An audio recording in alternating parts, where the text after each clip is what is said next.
What we're going to do is we're not only going to discuss your energy and how you can use that energy, but what we're going to do is we're also going to discuss a method for you to get out of here, go somewhere else. And the more you do this, the more proficient you'll become at it. It finally gets to a point where not only is it proficient, but you have the right and the ability in here to, when you get to another place, you can think a thought and it actually happens. And you see it in reality. And you can touch it. You can go into it. You can just move right into it. It is the real you. It's who you really are. Without guilt, without fear, without time. Time is a decisive moment decided and put into reality by you. Only you. Not your neighbor, not anyone. It's put into reality by yourself. There's many ways to find out and to learn that time does not exist. It is nothing. 200,000 years is yesterday. Yesterday is yesterday. 30 years ago is yesterday, as most of you know. It just happened yesterday, right? Right. I mean, it's time is a very strange thing to try and get a grasp on and think that it's part of reality, because it isn't. Some of the things that I'm going to start with are really important. They're very, very important. And it has to do with your health. You do not want to be evolving parasites. You don't want to do that. Now, if you're going to get serious about this and build yourself a little temple and create a little godly space and sit on a rock every single day for 4 to 6 hours and create in this modality, then you don't have to worry about the parasites. But if you're going to go to God's banquet table once a week or once a month or every day just from the bedroom, then you have to worry about the parasites. You have to concern yourself about this. The parasites are already farming in your bodies. The big ones make mucus balls. They put food in there. They entice other varieties in there. They seal them up. They feed them. And when they're big enough, they let their young in there to eat them.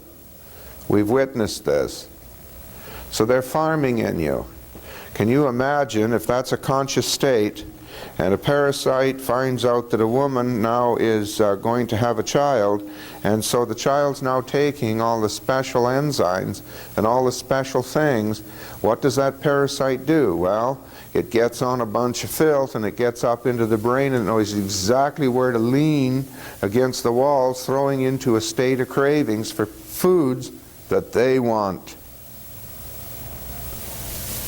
This is a conscious state of thought. And they're not stupid. And when they're upset with you, they want you to stop doing that, so they all urinate at the same time. They basically urinate at the same time to make you stop doing whatever it is you're doing, so that you think that the herbs you're taking or whatever you're taking is making you sick. That's a state of consciousness. So when you're doing the work I'm going to show you, you don't want to be evolving those parasites and making them smarter. Because when you go to God's banquet table, so do they. All right? Now we have a little program that I've put together. We use quite a number of different companies and things. I don't sell the stuff. I'm not interested in the stuff. I've got my own money. I don't need the little bits of money for commissions and multi-level marketing this. and multi-level marketing that. I don't need it. So, you know, besides, I'm not very friendly with these companies. I don't really like them. And what I do is I look at their products, and if they muck up and make a mess of their products, then I go to war with them. And as a result, these companies, if you do the programs and you need some information about what you're taking, don't use my name. They'll hang right up on you. They're very upset with me. You know, they think they're right and they think I'm wrong. Sorry, Wayne. It's all right.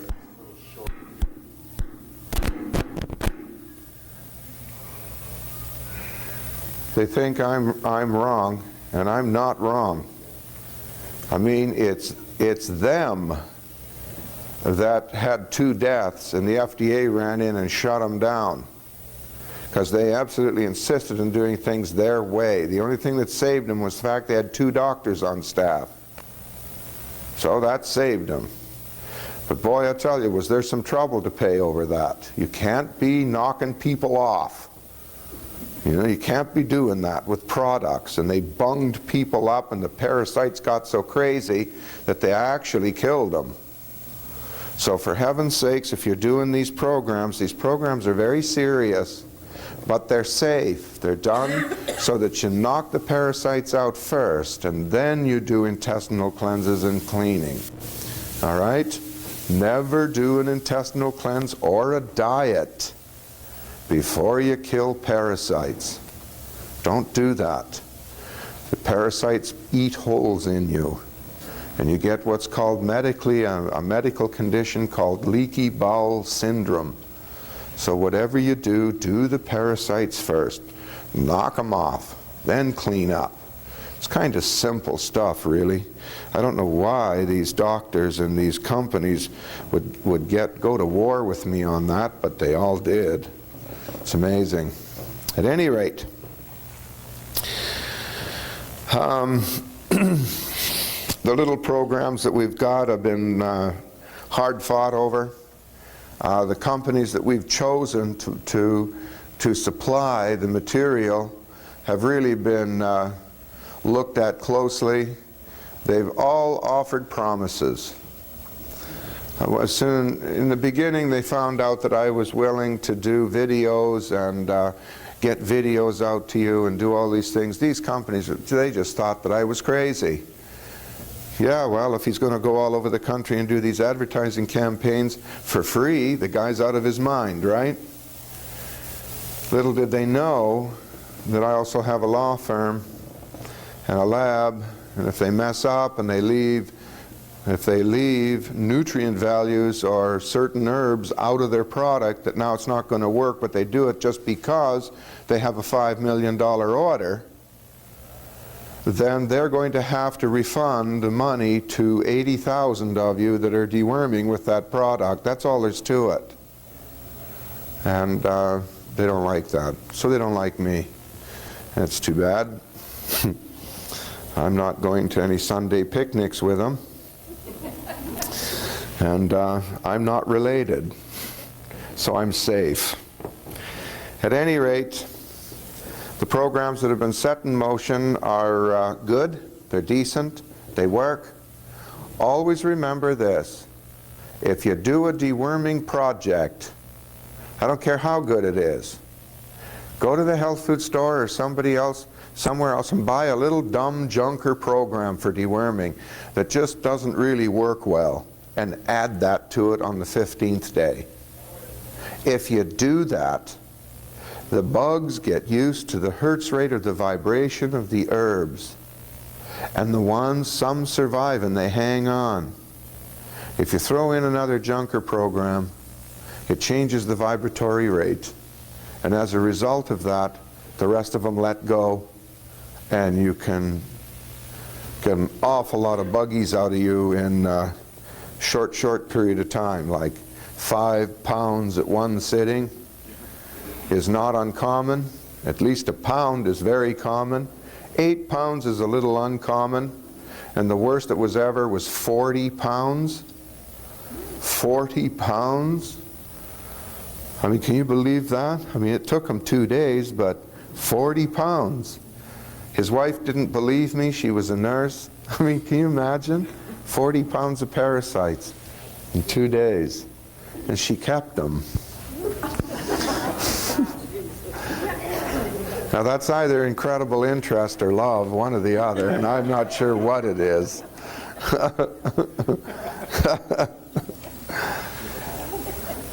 I hope all of you brought a pad and a paper. I hope you got something to write with, because this is something that you can do at home. First, you go to the closet and you get a couple coat hangers out of the closet that are made of metal. They can be coated with plastic, it doesn't matter. But it's better if they're not coated with plastic.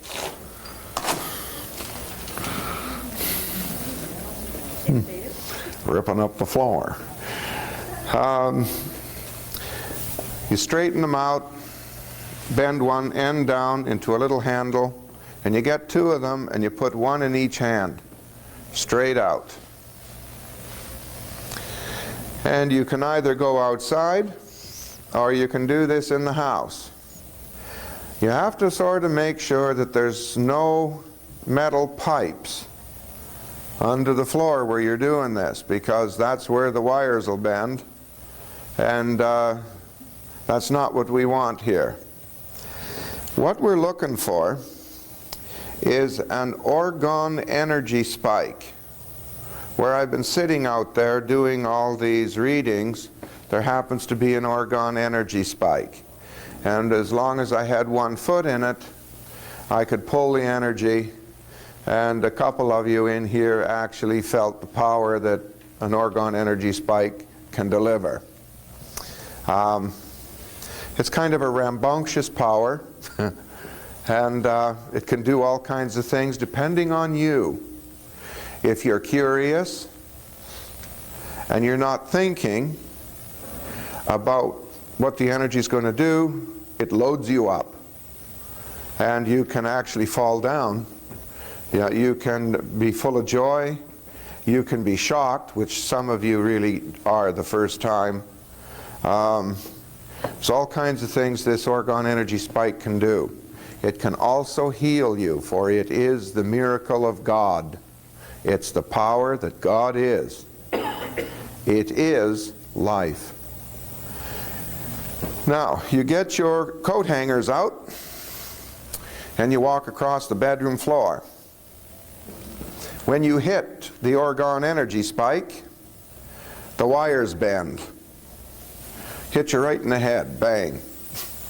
Can hold them up, they whip around, and they don't stop. They stop momentarily and then they move around again. What that is, that orgone energy spike, is caused by liquid orgone energy called water. That's how you find water.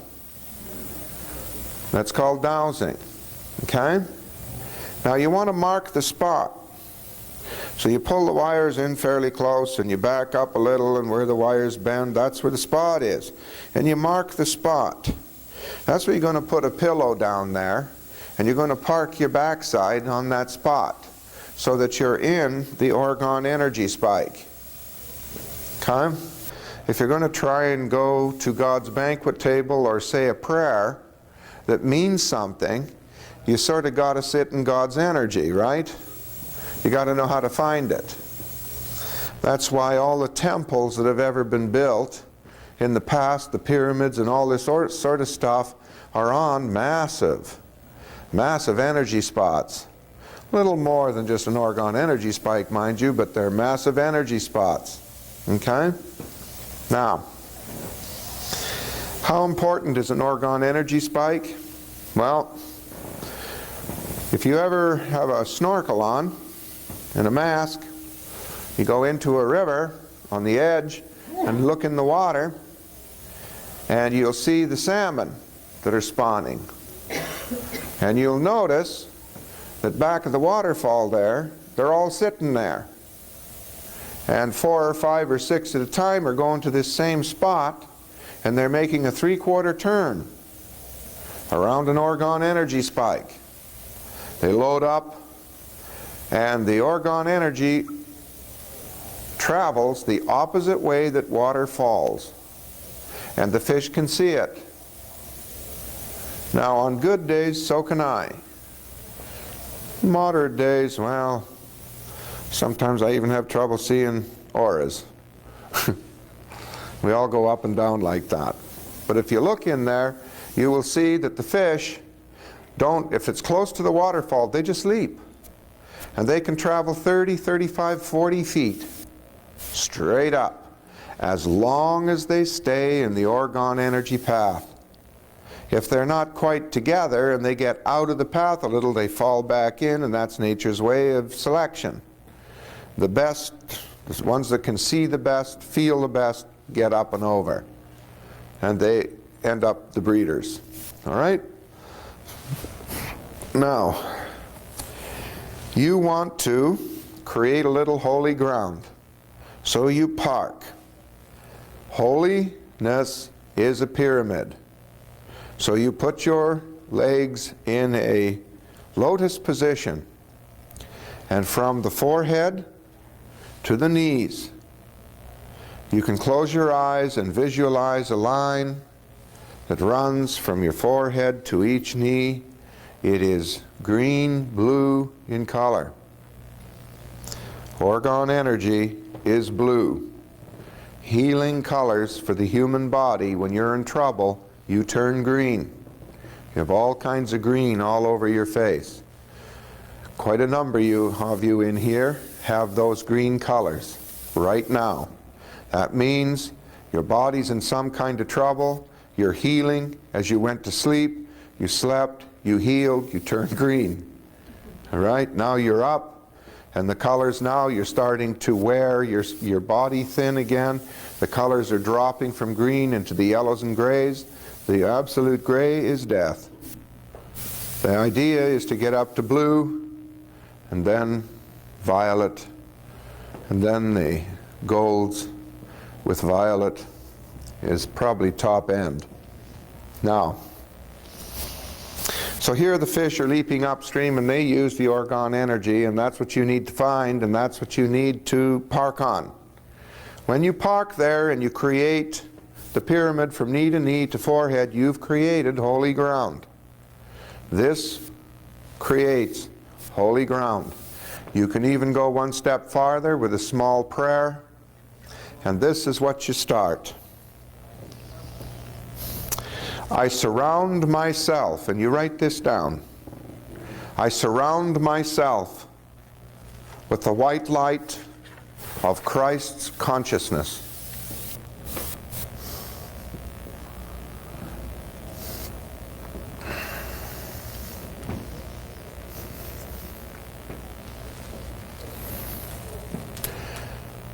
Nothing but good shall come to me.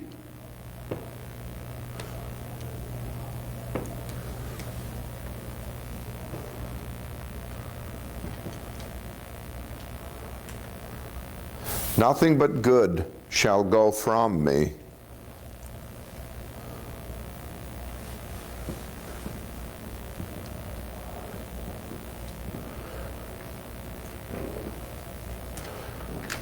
I ask all the gods,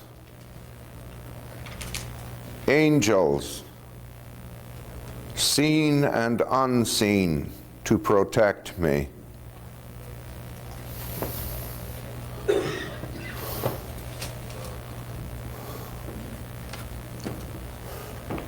I give thanks 3 times.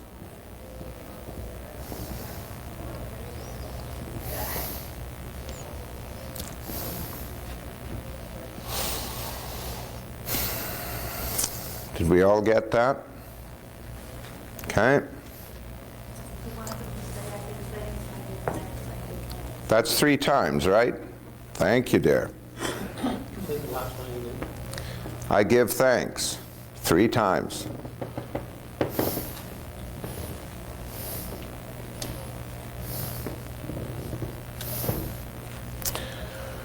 If you, in the future, get involved with the equipment that I have built to help you, you will be visited by beings that are alive that will help teach you. Always 3 of them come. Never one alone. They walk right through the wall, and they come and they take you away and they teach you a bit and then they bring you back. It is one of the most peaceful moments you'll ever have in your life when that happens. All it is a frequency change in the body. All right? Now, next. I am sitting over a great pit on crystalline rods. You write this down.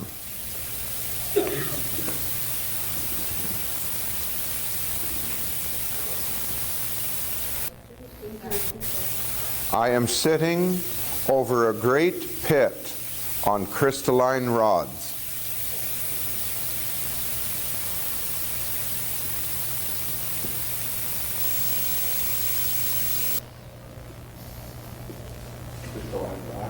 Rods. Crystal rods, yes.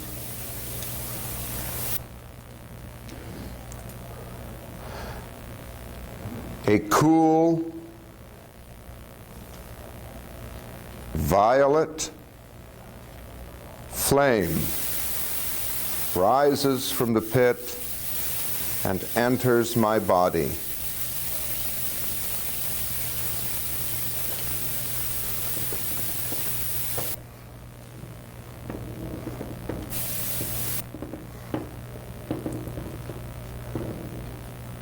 This violet flame heals this body.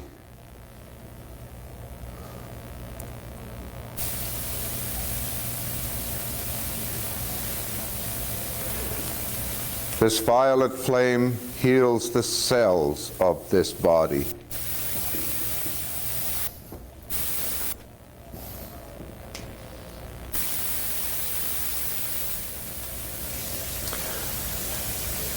I give thanks 3 times.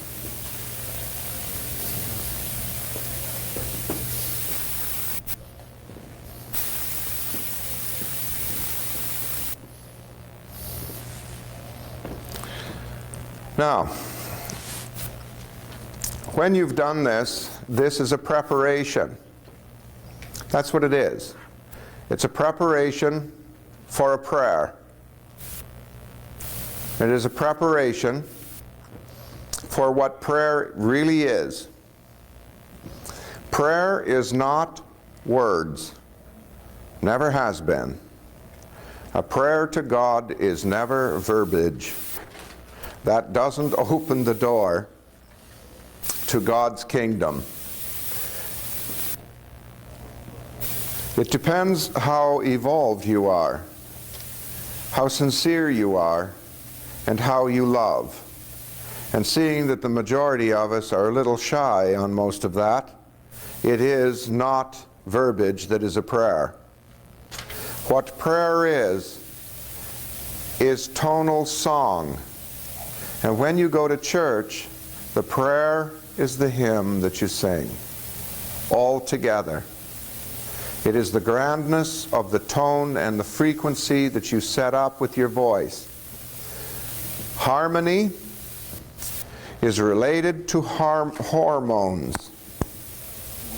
And when you sing a song with a group of people, the resonance factor in your chest starts to open the power spots of the body, and hormones start to flow from the pituitary to the thymus to the interferon gland, and all of the things start to happen to you.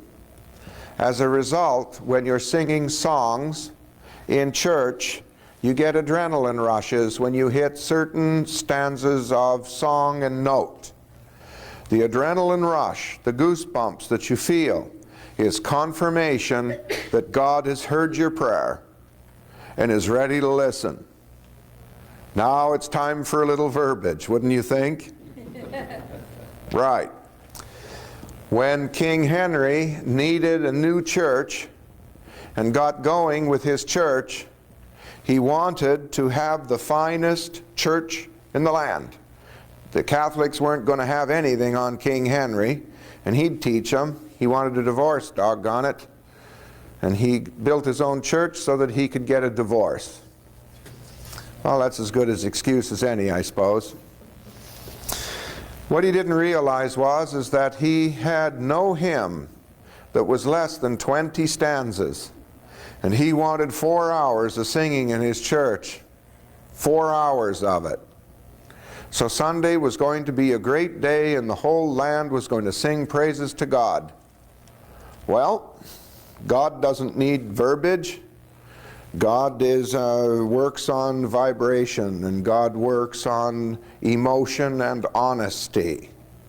If you are honest in your emotion and you are faithful in that honesty with love, God answers that prayer. How does God answer that prayer? Well, God allows you to evolve. And in the church, all of a sudden, people started to show who they really were. There are 7 of you in this body. The 7 of you are from 7 experiences that are eons old. You've come here to create with experience, to evolve much later into something a little greater than you were when you came here. And so God has created this place for you to come here and learn.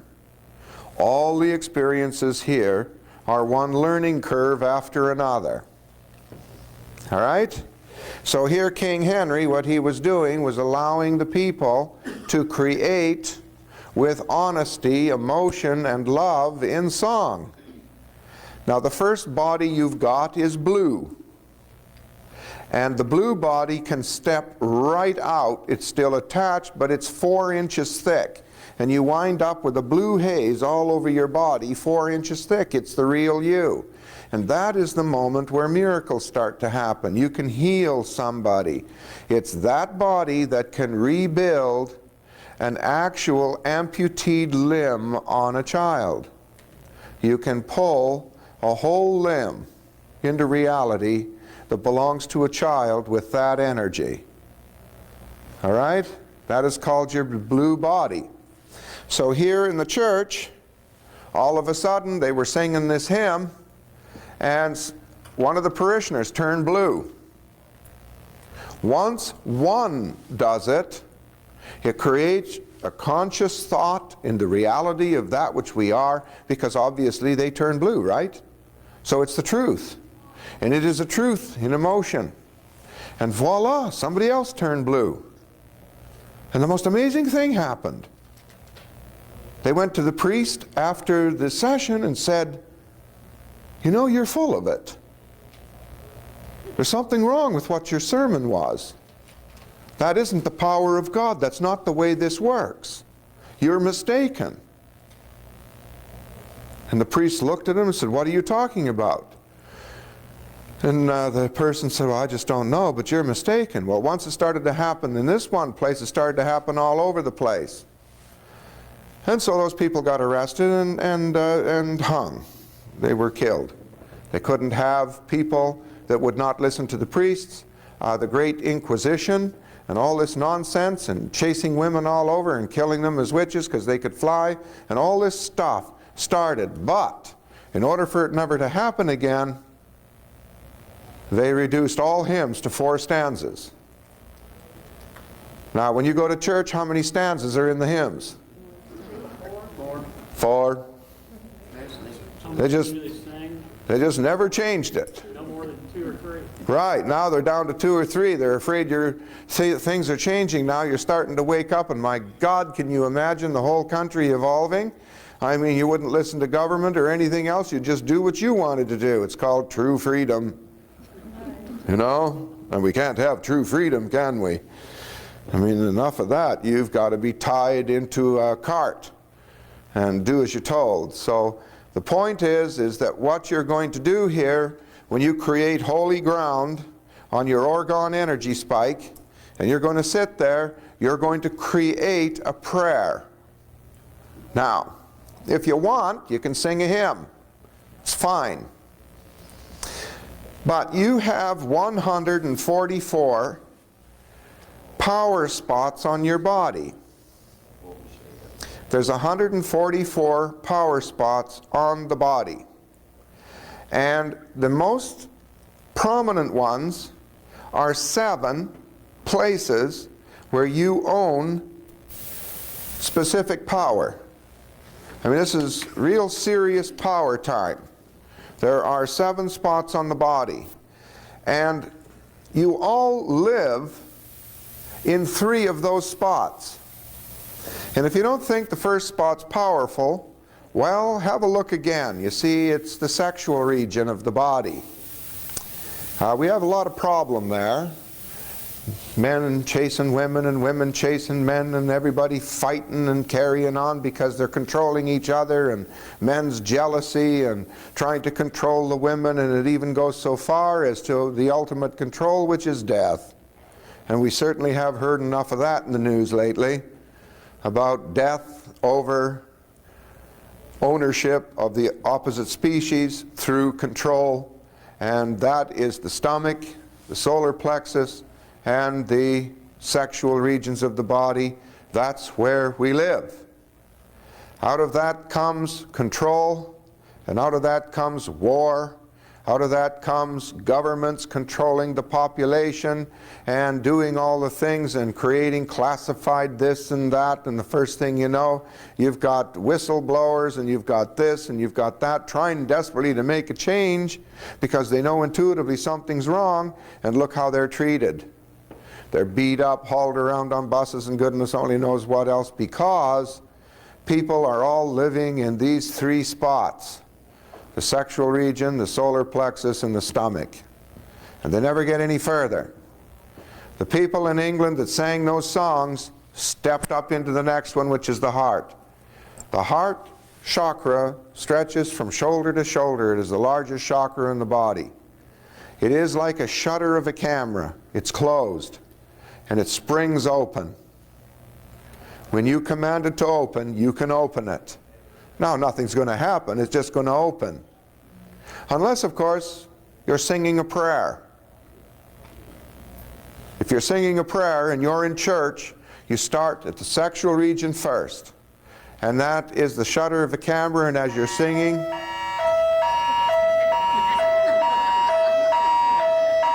FDA. Right, they're here. Well, I hope they learned something. The sexual region, when you open it and you're singing a hymn, you start to open the solar plexus, the stomach, then you open the heart chakra. You will find that you will now start getting adrenaline rushes one after another. This is God answering you. You're now opening this attuned unit up, which is the aerial of God. This is an aerial. You are an what? An angel. You're an aerial. You're an antenna. Oh, okay. That's what you are. That's what an aerial is. It's an antenna. There's angels called Ariel. Oh, well, that would kick him in the butt and let's get on with this. Okay. All right. You're it. Okay. On this talk, you're it. Now, so you are an aerial. You find an orgone energy spike when you're opening all these spots, and you become an aerial and you put your foot in it. You can do wonderful, amazing things. As you evolve, you can finally, and you raise your vibratory rate by opening all these spots, that changes your frequency automatically. You can start seeing the power spots. If you can find one in a church, go sit there and stick your feet in it. Now, the best thing to do to find it is to go there before Sunday services with your wires and walk around and find out where it is. You know, and then mark the spot, and that's your spot. Now, here's what happens. You can change the whole conscious state of the church. You can create a conscious state of thought so that the church will receive $1 million donation within 7 days. All you have to do is put your foot in that spot, and when everybody's singing the prayer, you open yourself up, you create great love and heal everybody in the church, and then ask in verbiage for the donation. And then continue the prayer and get on with it and forget it. Absolutely forget it. And within 7 days, there's the donation. You can get swimming pools, organs for the church, you can get a pipe organ, you can get new pews, you can get curtains, you can get everything, because it is the power of everybody singing the prayer, and it's you, the aerial, that is allowing all of that to go to God. And of course God's going to answer it, because it's your right. It's your right to ask, it's your right to receive. This isn't a begging situation. God sent you here, you're here, God will answer you, and God's promised that He would, and He doesn't go back on His promises. So there you are. You don't lay there and sit and weep and wail and try and ask something. You don't do that. What you do is you create the prayer through song, and then you can simply demand. Well, this is what I want today, God. How about it? Bang! Queen Mary, dead. Fell on you. Don't want that, you know. So let's try and keep things a little reasonable and ask for donations. There are people on this plane right now, I have witnessed this, that know how to do the prayer and ask and have it happen instantly. All right? Sai Baba is one of them. When you go to his meetings and you're there and you're witnessing this, he will actually make gold balls and hand them out to the crowd. I know someone that makes antique jewelry appear. Loads of it, piles of it. 50, 80, 100 pounds of it for the group that he's with. And he hands it out and gives it away. Some people are not that stupid. They're a little smarter, and they make bread for the group to eat. It's the loaves and the fishes.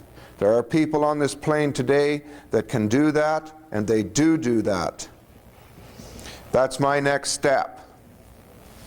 Let's see, somebody said to me, well, Wayne, the day you walk on water, let me know, I've got to be there.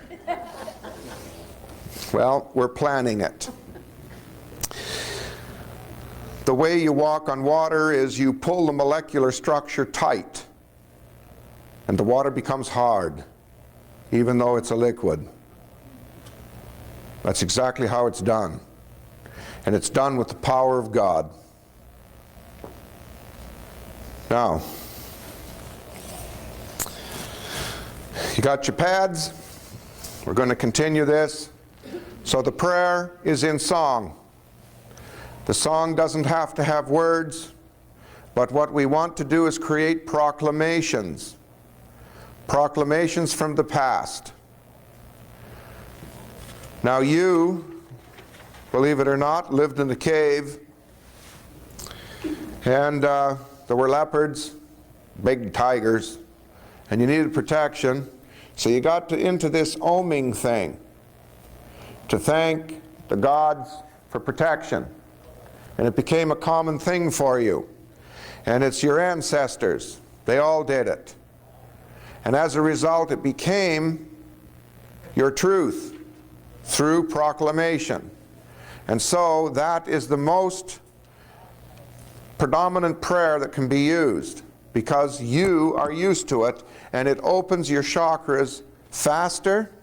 It opens the chakras and makes you feel grand, better. And those chakras that you can open are these statements. Om, O-M, Om.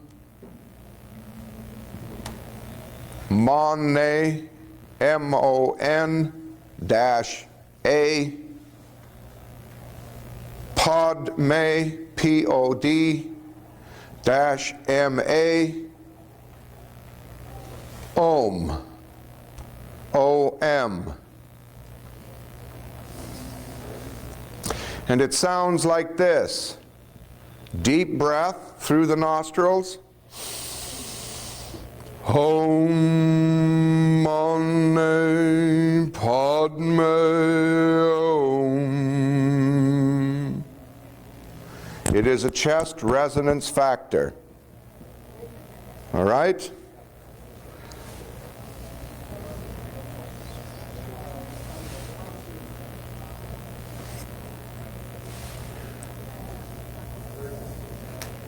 Oh, do we have all that written down? Okay. It's a deep breath through the nostrils. Let's try this. Deep breath. Om Mani Padme Om. Anyone feel the vibration change in the room? This is a prayer. A very powerful prayer. Now, what have we got here? Here we're sitting on an orgone energy spike, which the fishes use to leap upstream. So there's got to be some power in that, right? You've created holy ground with a pyramid from the center of your forehead to each knee. So now the next step is to sing this prayer after you protect yourself. And the chakras that you open is the root chakra is first. You should write these down if you don't know what the 7 chakras are. There's the root chakra, the solar plexus, the stomach, the heart, the throat, the forehead, and the crown chakra. These are the shutters of a camera, and they can open when you demand them to open. Now, the crown chakra, top of the head.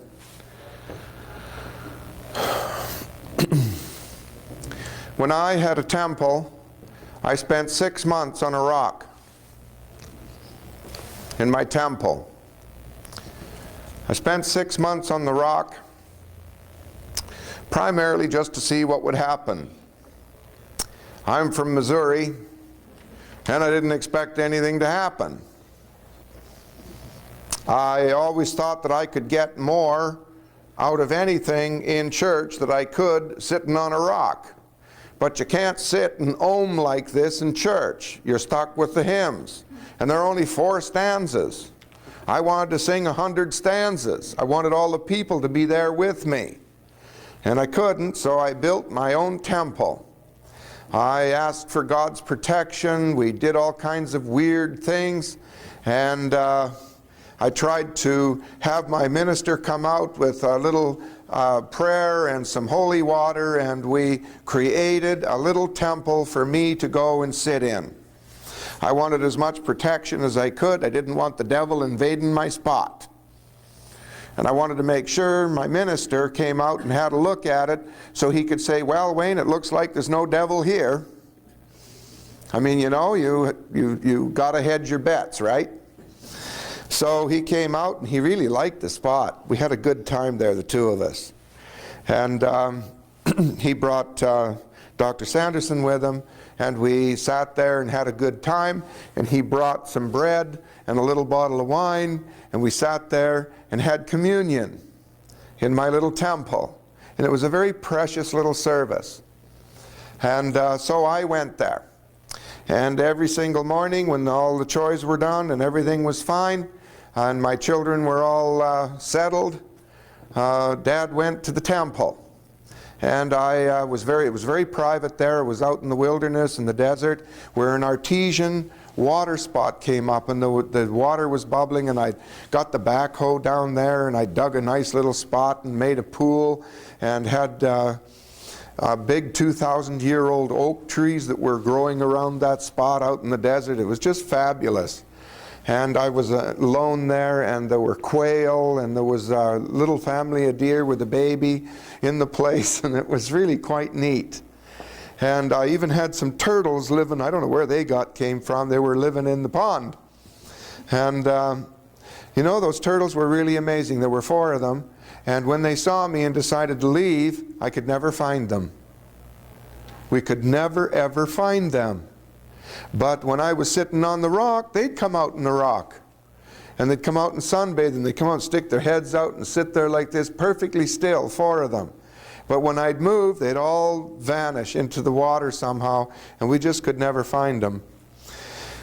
At any rate, I sat on the rock for 6 months doing this prayer and asking God for guidance to create and to give me knowledge.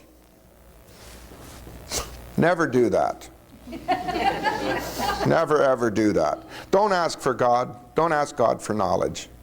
God will give you knowledge when you're ready. If you push him into it, he finally gets, I think, upset or something. And he just unloads all this knowledge onto you. And he opens up an area for you so that every time you do this, you get more knowledge. And you have no idea what that means. This is third dimension. And there's whole experiences in this third dimension, and the knowledge that you get here in the third dimension is pretty critical. And there's lots and lots and lots and lots and lots and lots and lots and lots and lots and lots of it. And then you find out, God says, well, you've learned enough in that place, and you live there. Guess what? There's another place. Might as well get started there. But he doesn't say it to you. He just does it. You know? And then when you're done with that and you're all shook up because there's some dangerous things there, he says, well, you thought that was dangerous, huh? Huh. Well, there's another place. And they're after you too. And all of a sudden you're finding out that there's not just, God has many mansions. So far I know of 24 of them. And boy, are they weird. They are wild. And there are groups of beings, billions, trillions, quadrillions of them, that travel the galaxy. There's nothing new to find out. Nothing. And they travel in other dimensions. And they travel with thought. They are highly evolved species. And you find all this out because you're stupid enough to sit on a rock in a temple, all part of God, and you've had the minister there, and you've done your thing, and it's blessed, and everything's there, and you sat for 6 months doing this hymn, and all of a sudden God unloads on you, and you find out all this stuff. And don't ask, just relax, it'll all happen, and let it happen in its own time. Don't push this. It's a mistake to push this. All right? So, what happens first is that you learn love. That's first. You learn how to love. That is one of the most important criteria to God, is for you to learn how to love. And so you learn how to love. And then the next thing that happens is something weird. God lays his hand on you, or something does. And at that moment, you start to see the truth. And you start to see what the leaves are doing in the trees. That's pretty much the first thing that happens. The leaves turn color, they stream beautiful color, and you can walk up and you can see little groups of leaves that are doing totally different things than all the rest of them. And unfortunately, you wind up in the tree looking very closely at these leaves, and time is a no thing, and the first thing you know, you've been there for 3 days. And the kids are getting very worried. The wife's there saying, John, what are you doing in this tree? The neighbors, John, the neighbors. You know, the phone call. Come answer the phone. Everybody's trying to get a hold of you. You see the problems you can get into doing this? Right. Do you know that people that have pressed the issue, that wanted information and demanded it, some of those individuals God gave the right for the demand to be answered, and our mental institutions are full of those people because they pressed the issue. The road to super God understanding and conscious state is fraught with danger. So you do it as God allows it to happen, and believe me, you'll be safe. God knows what He's doing. Don't press this issue. Don't push yourself into a place and demand anything, because the demand will be given. All right? Let it flow. And as it flows, you will flow. Next thing that happens, when you've done this, animals respond. So the first thing that happened, I'd go down at 6 in the morning and I'd sit on the rock and I'd start this and I would create heat. You learn to create heat. I mean, it's cold in the desert at 6 in the morning, and I was sitting there in my shirt sleeves or naked on a pillow, and I needed heat, so I created heat, and lo and behold, it was 80 degrees around me. But the better I got at it, the more it spread. And the quail really liked the warmth. So they'd all flock in and sit in the bushes and watch me, and all sit there and bob to the music. And finally I wound up feeding them, and I had food all over the place for them, and I sometimes in the mornings had as many as 50 quail. One time had a couple thousand, all sitting there. Pretty soon the deer came when I was sitting there and I was in this wonderful godly state and praying to God and doing my grandness, and the deer would bring their fawn, and the deer would lay down around the rock and lay their head on the rock. I never touched them, and we just did our stuff, but they needed to get close to the energy. So now you got a new problem. As you do this, there is an animal that wants your energy and is not afraid of you. And they want the energy that is the most powerful, which at that time is up here. So when you come home, there are the cats.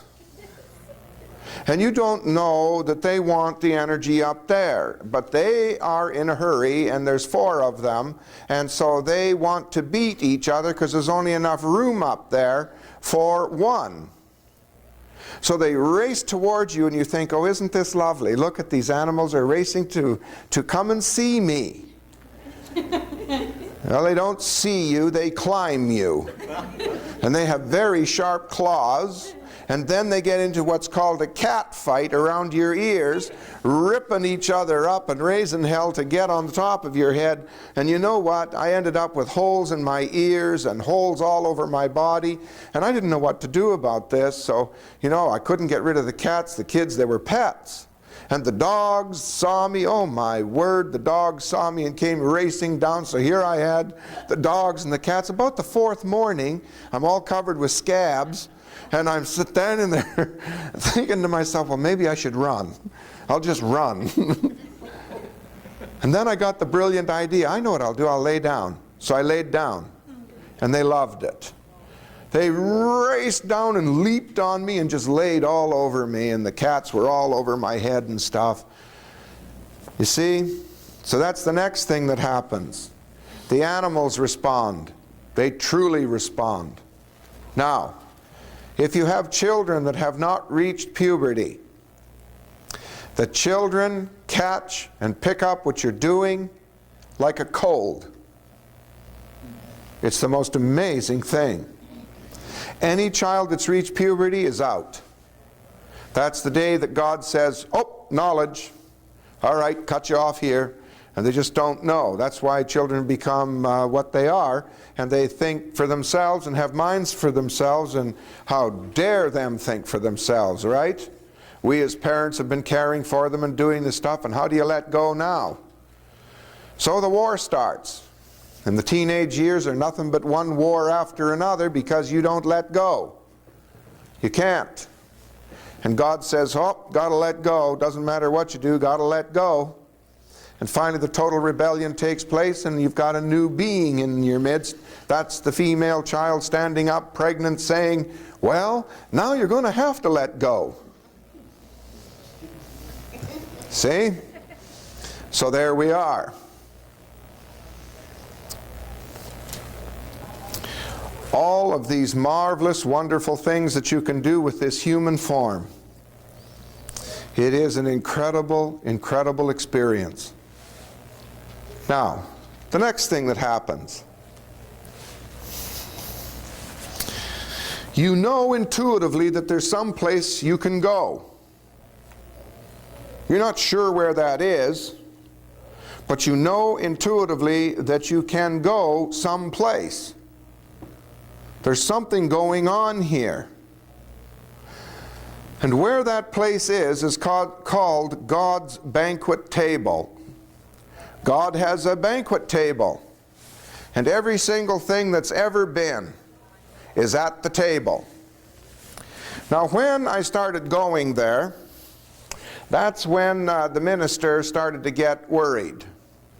That's where the church members started to come and spy on us. They didn't want to lose me because I was a larger donator to their cause. And when they wanted to build something new like the swimming pool at the church, I just donated the money to build it. You know, when you got a few $1,000,000 and it only takes a little money to live and everything's paid for, you can afford to do these things. So they wanted to be careful, but good grief, they didn't want, in case I was getting into some kind of monstrous thing and allowing the devil to come into my heart, they didn't want the swimming pool or something. I'm not sure what was going on, so they started spying on me from the mountaintops. Well, I found this out. The solar plexus and breathing is extremely important. And when you've done all of these exercises, I needed to know what to do next. There was something missing. And it was intuitive. I knew there was something missing. So this man walks up to me and he says, "You are curious." And he was a member of our church. And he said, "Shh, you talk too much. Shh." And I said, "Well, all right. I built the swimming pool. We know that. But now you're stepping into an area where God's going to take you to a new place. And everyone here is afraid. So the first thing you have to learn is that there is a door and there is a key. And there's another door and there's another key. And you now have been given this ring with all these keys. And now the doors that you open with those keys are doors that no man can shut. But Jesus spent a terrible Easter because he opened those doors."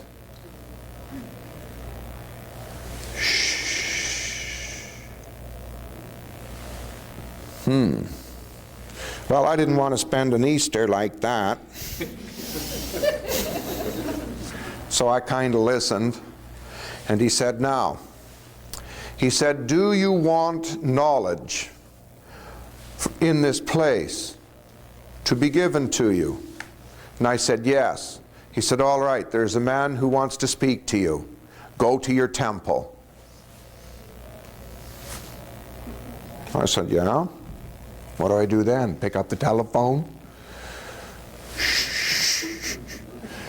I said, "Oh, for the love of Pete, what have I done here?" And I'm driving home, you know, and I'm sitting there thinking, I think, you know what? I've managed to attract a bunch of quacks. I mean, all these weirdos are now coming to my doorstep, and one of them's right in our own church. This is really weird. I wonder if anybody else knows how weird that man is. Not realizing I was getting pretty weird myself. But I was normal, right? Everything was fine here. And I'm thinking to myself, wow, this is really something. And I'm driving home and I thought, well, why not? I'll go to my temple and somebody wants to come and see me. I wonder if he'd be armed. You know? You start thinking. So I thought to myself, well, I know what I'll do. I'll invite Dr. Sanderson. So Dr. Sanderson by now was the president of a company that I'd started, and we were starting to build an algae farm, and we were going to stretch across the nation. And Dr. Sanderson had a PhD of science, and I said, Doc, I said, guess what? I said, I'm going to my temple, and let's talk about the business plan and get Dr. Pincus involved. He'll do a double-blind study for us. So come on down to my temple, and we'll sit there, and we'll have a good time. Because I had now taken a couch there and a nightstand and a lamp, and which of course didn't run. There was no electricity. And I'd made a living room in my little temple. You see, I got lazy, and I was sick of the rock, and I wanted to sit there on a nice couch. And that was all okay, but you know what? The rock had special energy, and I wound up sitting on the rock on a nice pillow instead. But I had the couch there, and Dr. Sanderson was there with me. And I said, you know, Doc, I said, somebody wants to talk to me, and they said that I should come to the temple, and they'd come to the temple. And the doctor said, oh, well, did you tell them where it was? And I said, well, no. And he said, well, how do you ever expect them to find it? I said, I don't know. And we're sitting there talking, and here down the trail comes this man. Tall, beautiful, big, beard. He walks up. You needed to speak to me. Well, I almost fell over. Dr. Sanderson just sat there and said, I thought you didn't tell him where this place was. I said, I didn't. So he sat down on the couch and he said, you have something you want from me. And I said, yes. He said, well, you have something I want. And I said, what's that? Wine.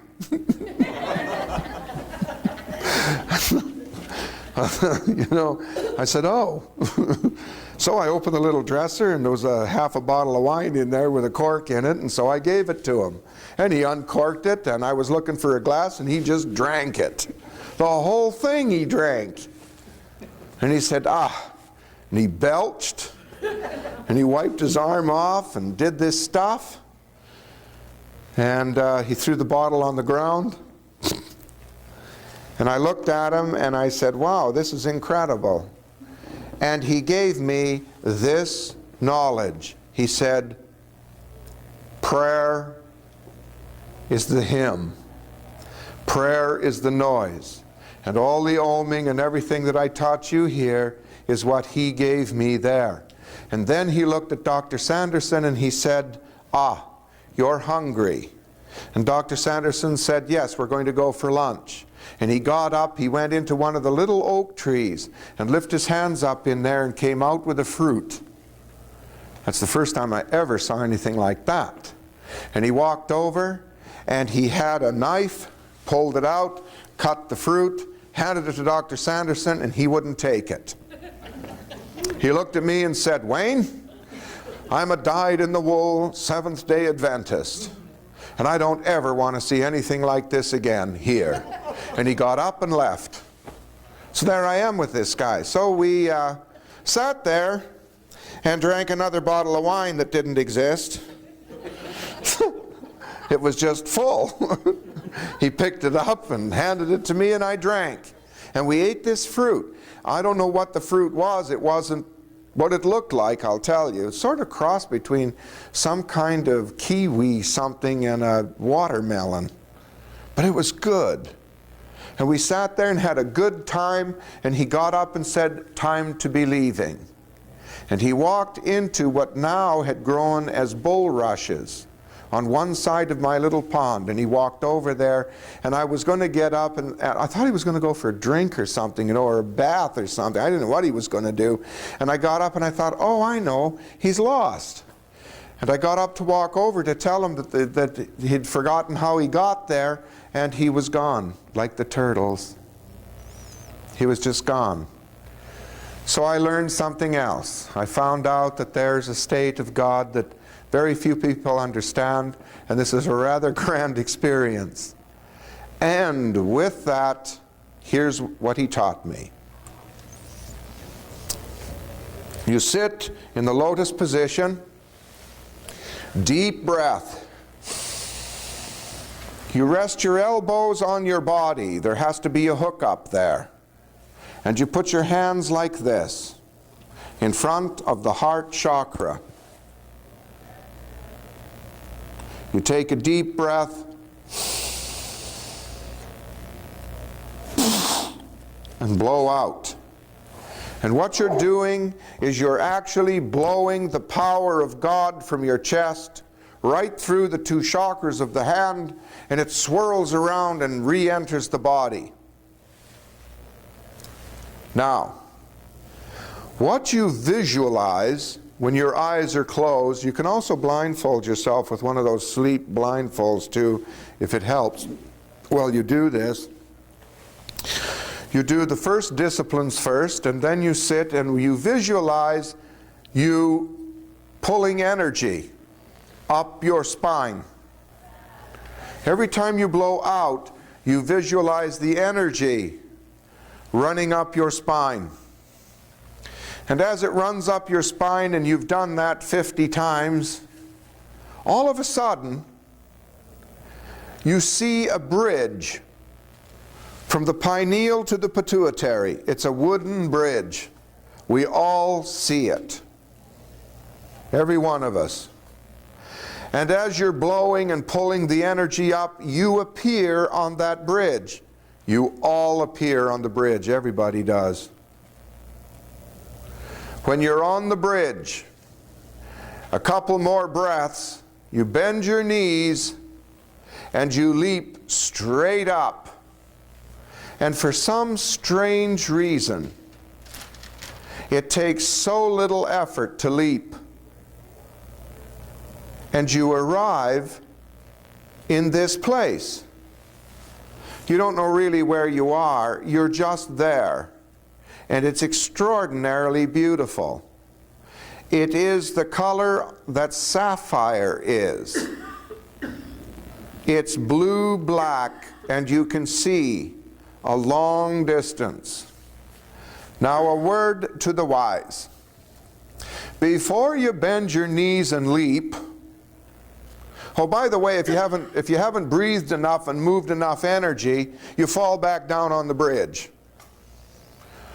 Don't give up. It just means that you got started, so blow a little more. Remember, before you leap and before you do any of this, you put a thought in your mind of what it is you want.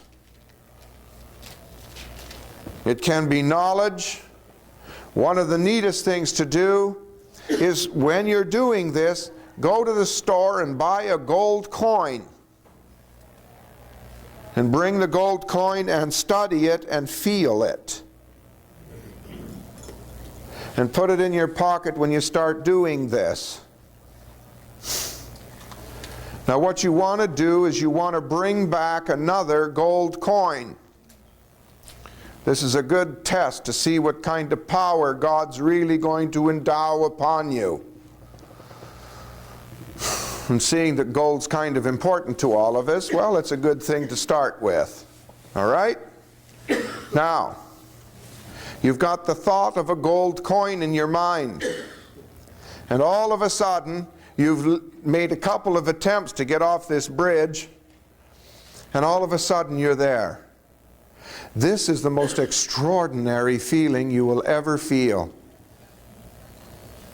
There's a peace that is so incredible, it's beyond explanation. It's hard to explain how it feels to you. So now you're there. And there off in the distance is this dot, and it's white. And it's flying across the horizon. It's a long way away, and it has a little tail on it. Funny thing is, it sort of looks like a sperm under a microscope, only it's pure white. And it's over there flying around, and you know what? You just intuitively know this sucker's going to hit you. It's going to run you over. So you're sort of looking around, thinking about this to yourself, and you look down, and then you get the surprise of your life. The earth is about as big as this room. And then it's the first time you realize what a feeling this is. You're out there a long way. And by the time you look up, and you're kind of getting it all together because it's your first time there, this white dot now is roaring right up to you. It comes right up to you and it stops dead. And it turns into the gold coin. That's a surprise. And you look at it, you study the front of it, and you enter it. You go right into it and you feel it. You become part of it and you feel it. You go out of it and you turn around and you look at the back, and another surprise, the back of the coin looks totally different. You see, you're not used to this and you don't understand what reality is, and you're not expecting the back to look like a gold coin. I mean, you didn't study the back of the coin, and here the back of the coin looks like the back of the coin, so when you get back you can have another look at the coin, and yeah, that's what it looked like. I mean, it's amazing. The thing is there in reality. So now what you do is you stand back, and you now need to fly with this coin. So grow some wings. Everybody's wings are different. Some are short and stubby and fat and reliable, and some are huge and graceful and long and pointy, and they sail around, but for beauty you have to pay. You know, the sun burns them. On the way down they get burnt. The short, stubby, fat, ugly little ones, they seem to stand up real well. So it's up to you. Now here's what you do. You need to study the color of the rainbow. You're going to find out what the rainbow is now all about. You get a chart and you memorize all the colors of the rainbow. That's the homework here.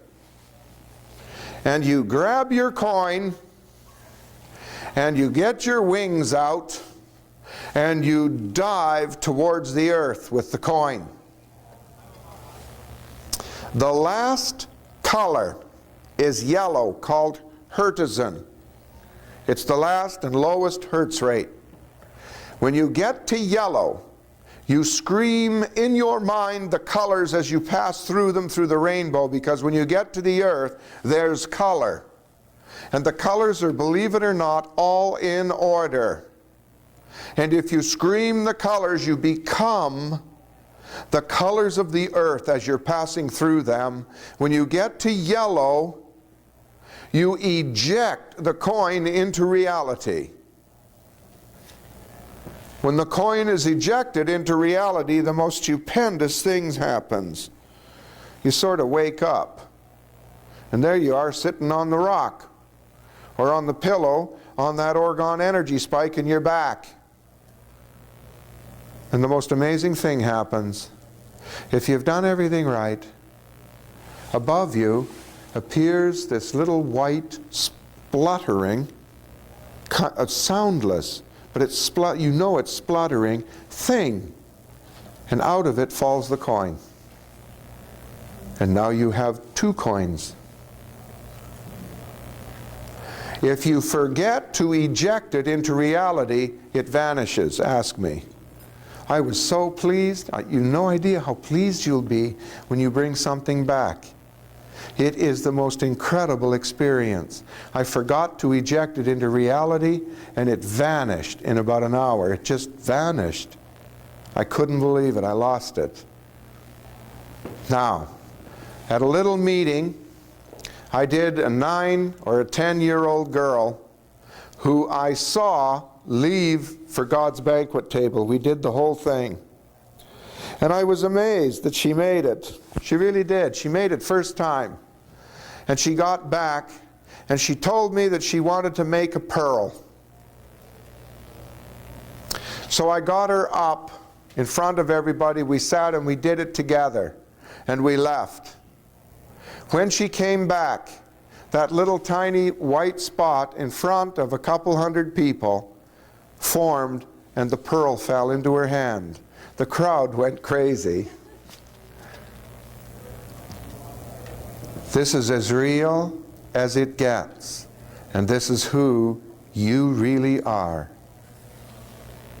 Remember, we have to do all this with God's blessing. And don't forget who you are. Now, the price that you pay, there's a price for everything. And if you think God's going to let you go to His banquet table free, well, you're mistaken. There's nothing free. So the price you pay is knowledge. The first knowledge that you get is where you live. You start to become intuitive, and everybody is different. There are no two of you alike. One man I know that has done this goes for long walks. He goes for such unusual walks that 60 Minutes decided to do an hour program on him. They have yet to air it. Because you see, he goes for long walks on the floor of the Pacific Ocean, and he breathes water 3, 4, 5 hours at a time. And he has found, way out in the Pacific, caves with drawings on them. So he took 60 Minutes there. And I saw the whole video. He was down there showing them the things, rocks, his no breathing apparatus and all. The people, the divers had dual tanks on, and the whole thing, there was bubbles flying all over, and he's there swimming with them, and he's down there showing them all the drawings on the caves. That's where he was really at. 60 Minutes was really watching him. They were absolutely amazed. He was down there an hour with them.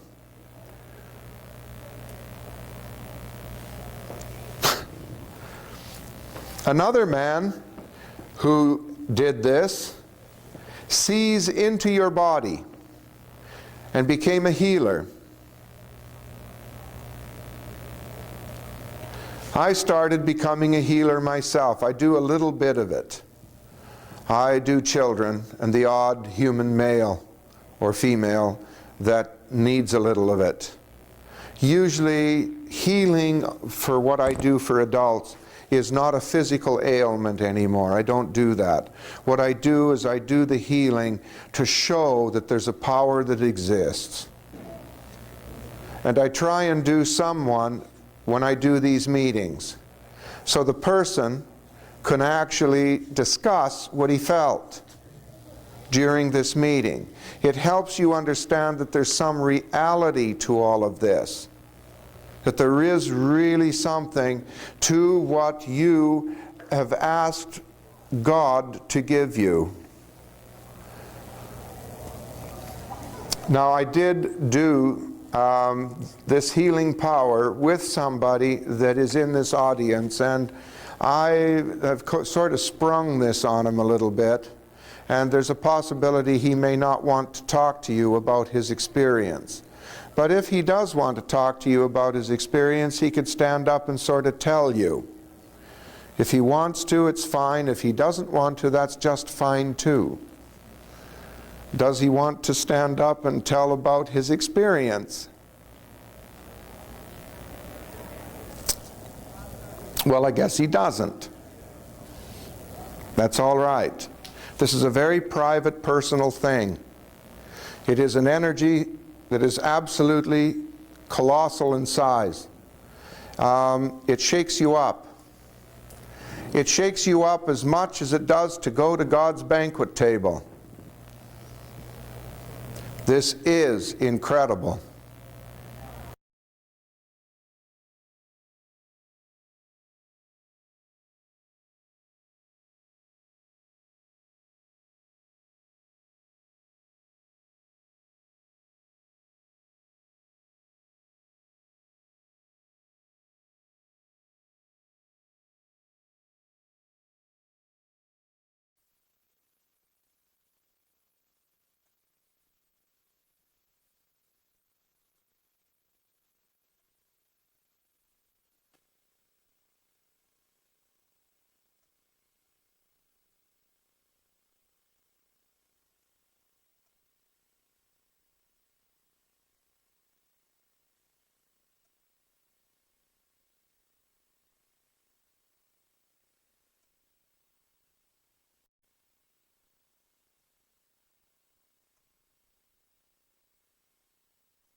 Yes, but it will not stay away. You must deworm. She asked if the migraine headaches with just the water would keep them gone, and if the answer is no. Yes. Being a user of distilled water for 25 years or so, is there anything you can put in the distilled water to complicate your water? Oh, I wish I could say yes. Yeah, you can buy a $500,000 worth of equipment from me, and then you can make the water. It's really expensive, the equipment. Yes. Wayne, you have read for many of us here, and you've been very specific in what you felt the treatment should be for each one of us. All of us are going back to our families, and we know now that our families are infected. Now, is there a recommended protocol? Yes, and it's on the sheets that those folks have copied. You can either do the worm squirm one or the other one, and I've listed it out for your family. And if you have children, just half a dose. Yes.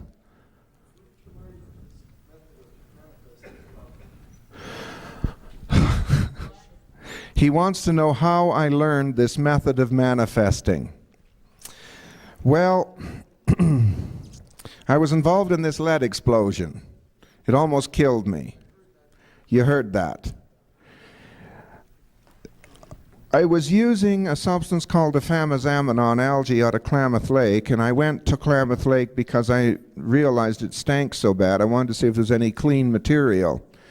So I ended up in the north end of the lake, and I ended up collecting raw algae, and I started to eat that stuff.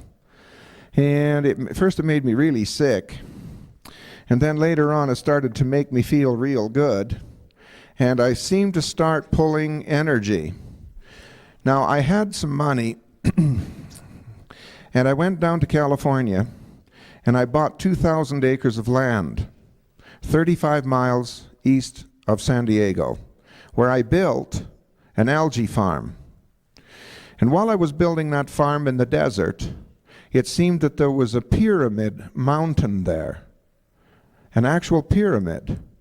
And the native Indians had been going there for thousands of years to do, every 10 years they made a huge trek to this mountain.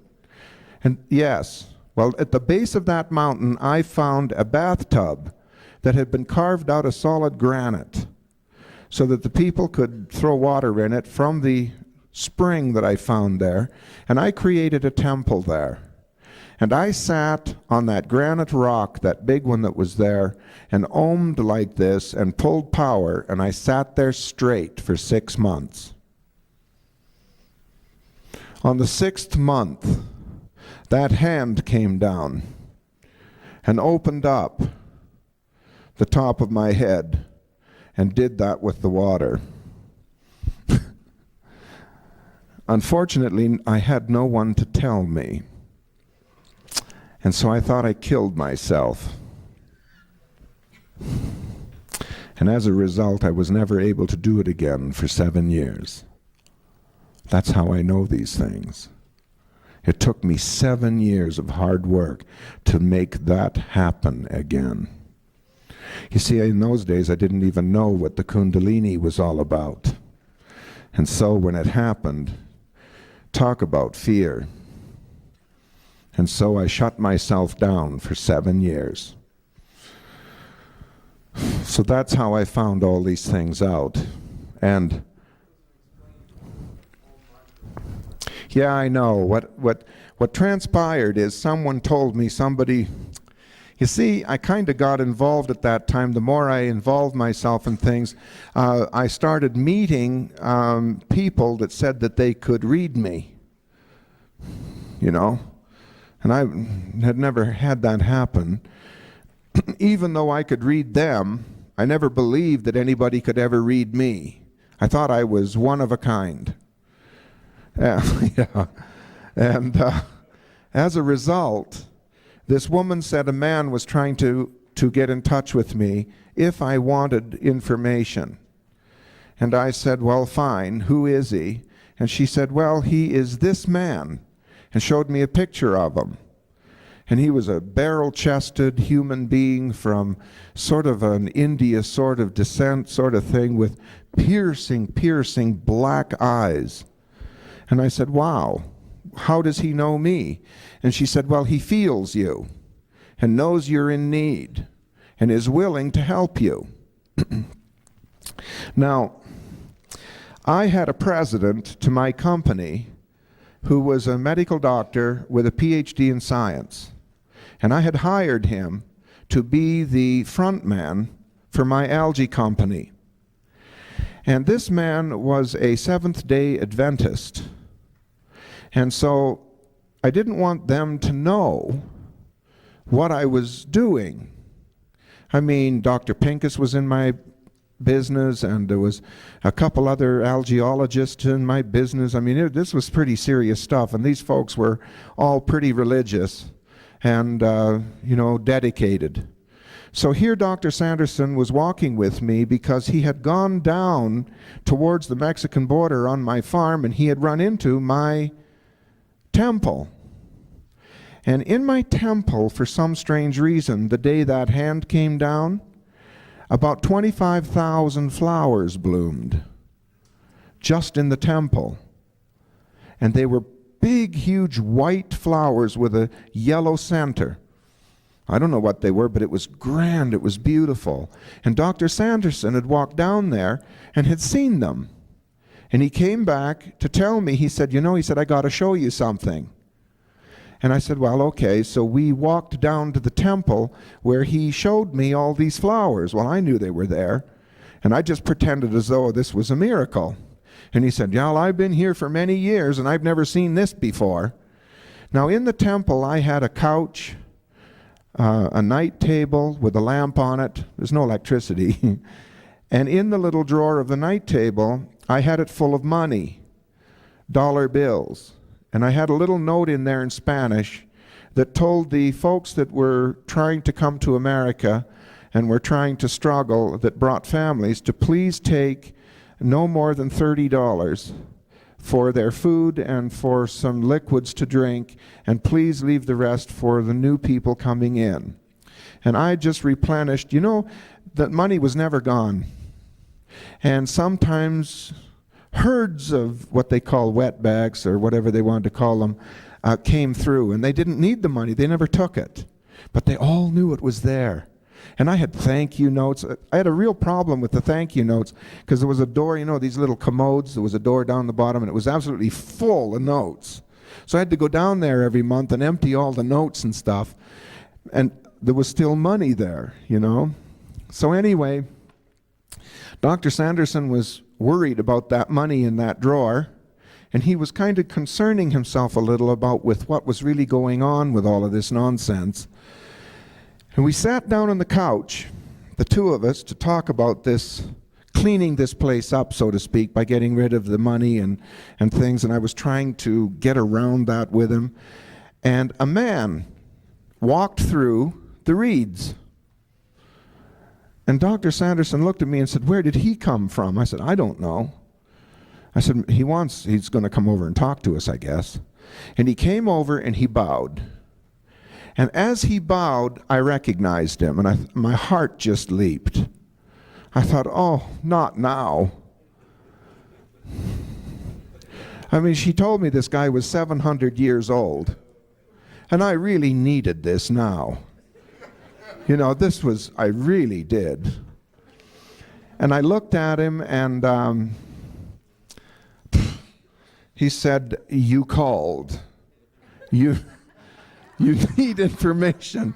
And Dr. Sanderson looks at me and says, what? Now you've got a phone here? And I'm sort of turning a little red. And he said to me, I will trade you. You have something that I would like to try in that drawer. And I had actually bought a half pack of Coors beer. And I didn't want Dr. Sanderson to see it because he didn't drink. And I'd hid it in that drawer, like in that cupboard. And here's this guy asking for it. I didn't really know what to say about this. So I just opened the drawer, I reached in, rummaged around, and gave it to him. It was still cold. Dr. Sanderson looked at me, and he looked at this guy. And that man gave me this mantra that I have given to you today. And then the worst possible scenario happened. I mean, if this wasn't all bad enough, the man looked at Dr. Sanderson and looked at him and leaned over and said, "You are hungry." And Sanderson looked at him and said quizzically, "Sort of." And he walked to a little oak tree, and he put his hands in the oak tree, and he pulled out some kind of a cross between a mango and another fruit. And he walked over to Sanderson and he said, "Do you have a knife? Or shall I just split it open?" And he grabbed it and pulled it open and said, "Just use your hands." And Dr. Sanderson looked at him and backed up and got up and said, "Wayne, I am a dyed-in-the-wool Seventh-day Adventist, and I tell you this now, I will not say a word or breathe a word of this. I never want to see anything like this again." And he turned around and left. And this is my president, and I thought, oh no. And he looked at me and said, "The man is not worthy to be your president."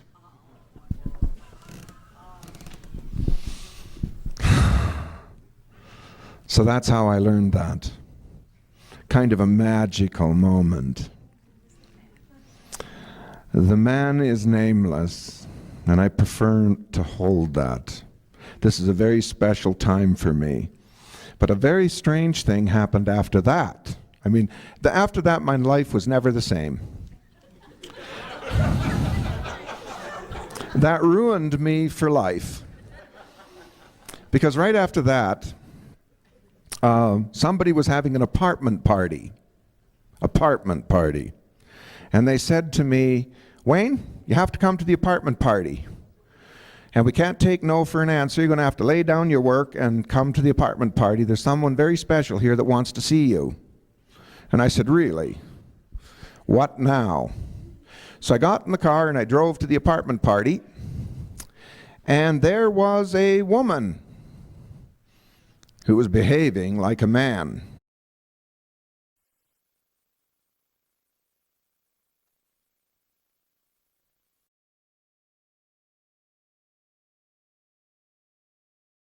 Very profitable way to get involved in property.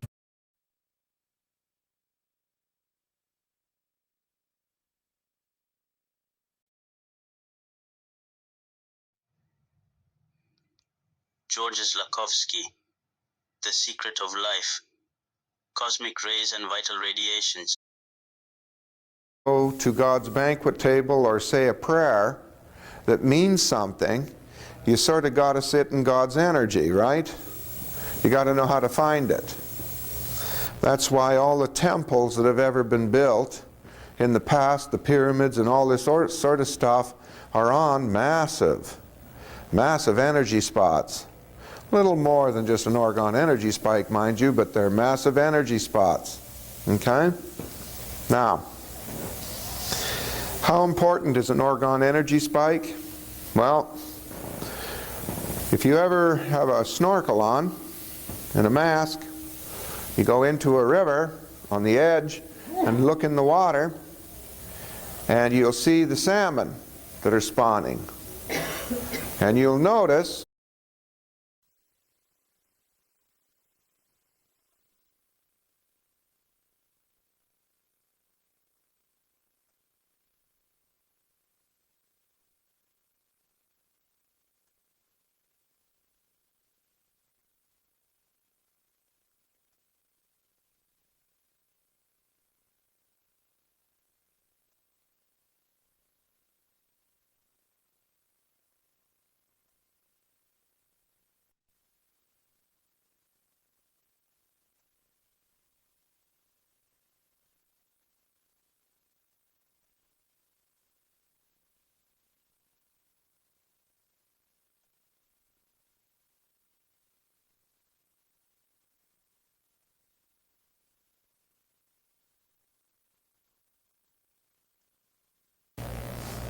and you start slowly. You start with the energy, And it builds and it builds and it builds. And finally you're in another place, another thought place, another place where things now become clear. I have put together a water. I have put music into water. I am the only human on this planet that knows how to put music into water and keep it there. I can make water that can make you laugh hysterically. I used to do that a little bit, and I'd go to these meetings and I'd feed everybody a bottle of water, and we'd sit there and laugh, you know, but it got a little too ridiculous, and so I'd lose the concept of what the meeting was about, because we'd all sit there and make fools of ourselves. Now we have the capacity and the capability to put anything in the water we want. We can put age regression in the water. We can put a deworming Hertz rate into the water. And so tomorrow I'm talking to a group of rather important people who have the credentials to be able to buy one of my water plants and to actually do the research that, yes, this water, for some ungodly reason, makes the worms run like the devil, and they just come out of your body. And I would like them to put together maybe a quart or two, or maybe a gallon of water is all you need, and you've done your deworming. It's gotten to the point where we can actually put love into the water, so that you can feel for the first time what true love really feels like, what true love is really about. If you can feel what true love is about, then you have the idea of what you're driving at and what you're looking for. People have said to me, Wayne, you understand the future.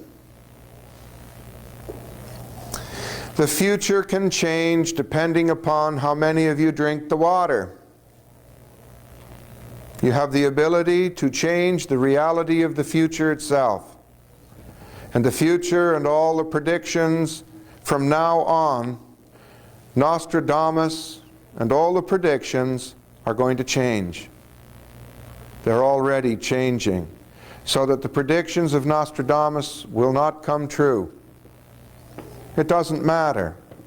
It's time we took charge, and it's time we grasped the reality of what's going on this planet. Armageddon is going to happen if we don't stop the nonsensical pollution of this planet.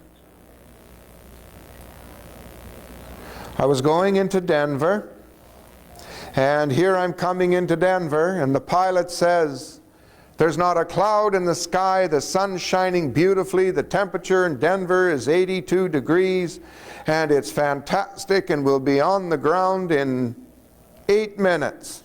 We're at 6,500 feet, and I looked out the window and could not see the ground. The smog was so thick and so heavy, and it was so miserable. And as you go to God's banquet table, or just create holy ground for yourself and create your own little church, or even if you go to church and find an orgone energy spike so that you can become God's aerial to help heal the individuals in your congregation. If you do this, you're going to receive knowledge, and you're going to find out what the filth on this planet is really doing. We have help. In California, where the filth is starting and where it's disastrously bad, twice a month now, I've got photographs of this. Something comes into the atmosphere, stops, and unloads a green gas. It spreads and spreads and spreads and spreads and finally starts to dissipate, and then the thing takes off. Happens twice a month. The reason that's happening is because hydrocarbons collect part of the methane molecule grouping. Methane is nature's biggest problem. So it built the molecule so that it splits. The groups split. And then methane is no longer volatile. That way, in the lower spots, when all the leaves are rotting and all the animals are passing wind, that's methane, and you're making a campfire, you're not caught up in an explosion. And guess what methane, the part that's disastrous, guess what it adheres to? Hydrocarbons. And on the Venturi Freeway at early in the morning, do you know that the atmosphere there is 99.3% volatile? If it ever ignites, they proved what it would do. It'll wipe out 80% of Los Angeles in less than 4 seconds. It'll be on fire. So this group comes in here and spreads this gas, and it floats down, and what it does is it releases all that methane off the hydrocarbons. So for some reason, the Venturi Freeway, even though the smog's just as thick as it ever was, the atmosphere now drops to 90 instead of 99 point something. And every time it gets to 99 point something, someone comes in here and drops this gas on us. I asked our minister, I said, look at this photograph. There's a ship that comes in here that drops this gas on us. And look where it goes. It leaves the planet. And he looked at me and said, oh, that's the devil.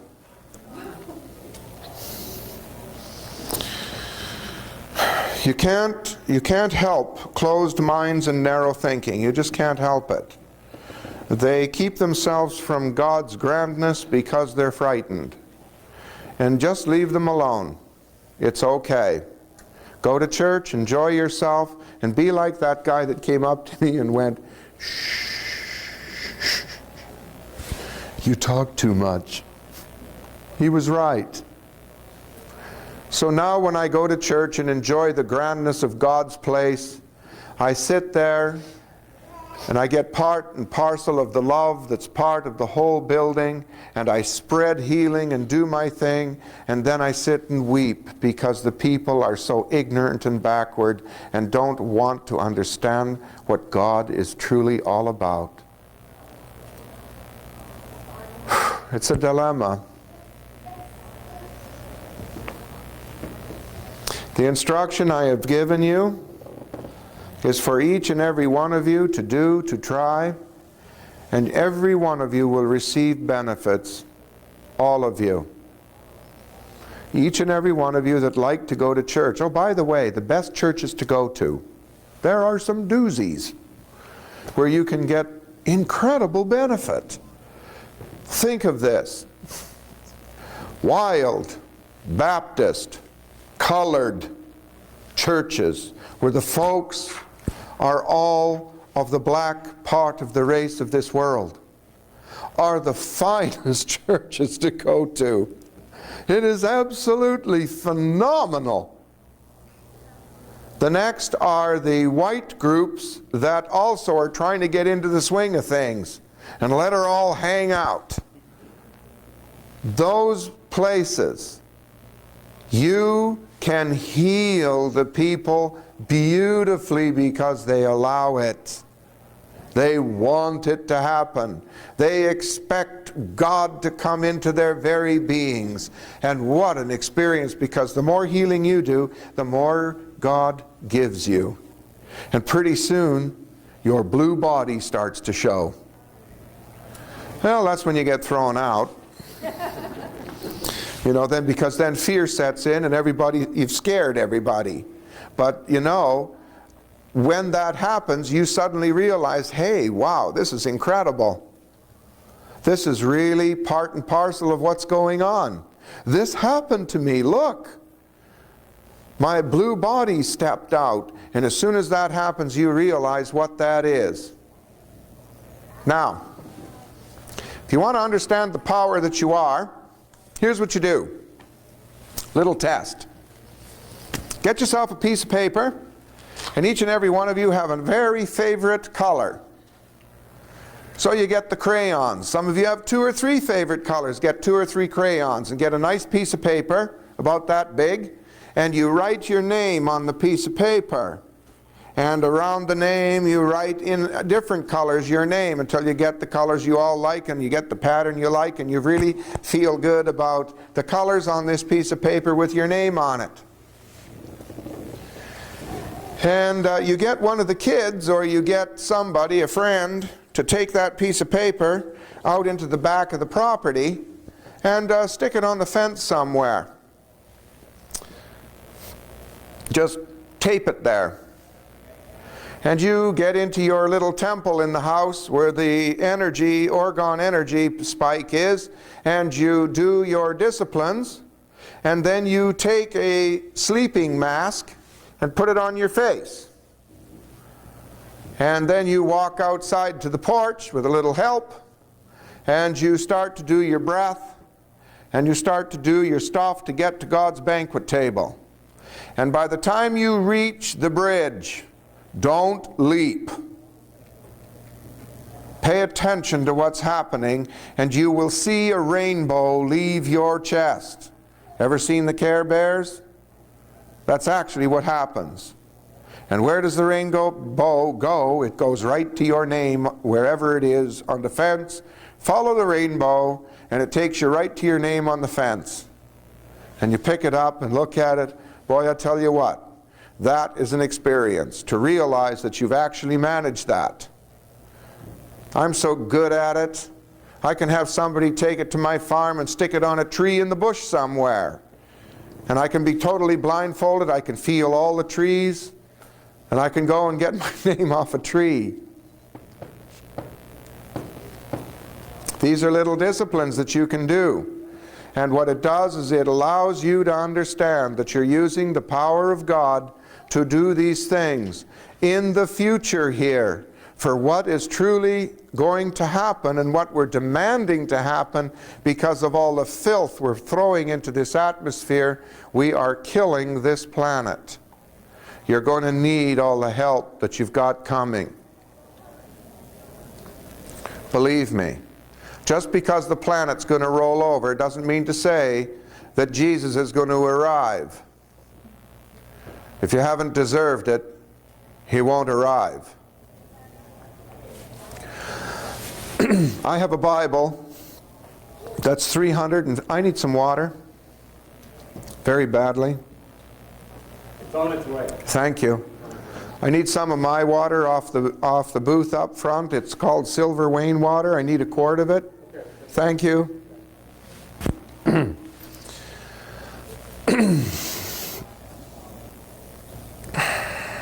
What was I talking about?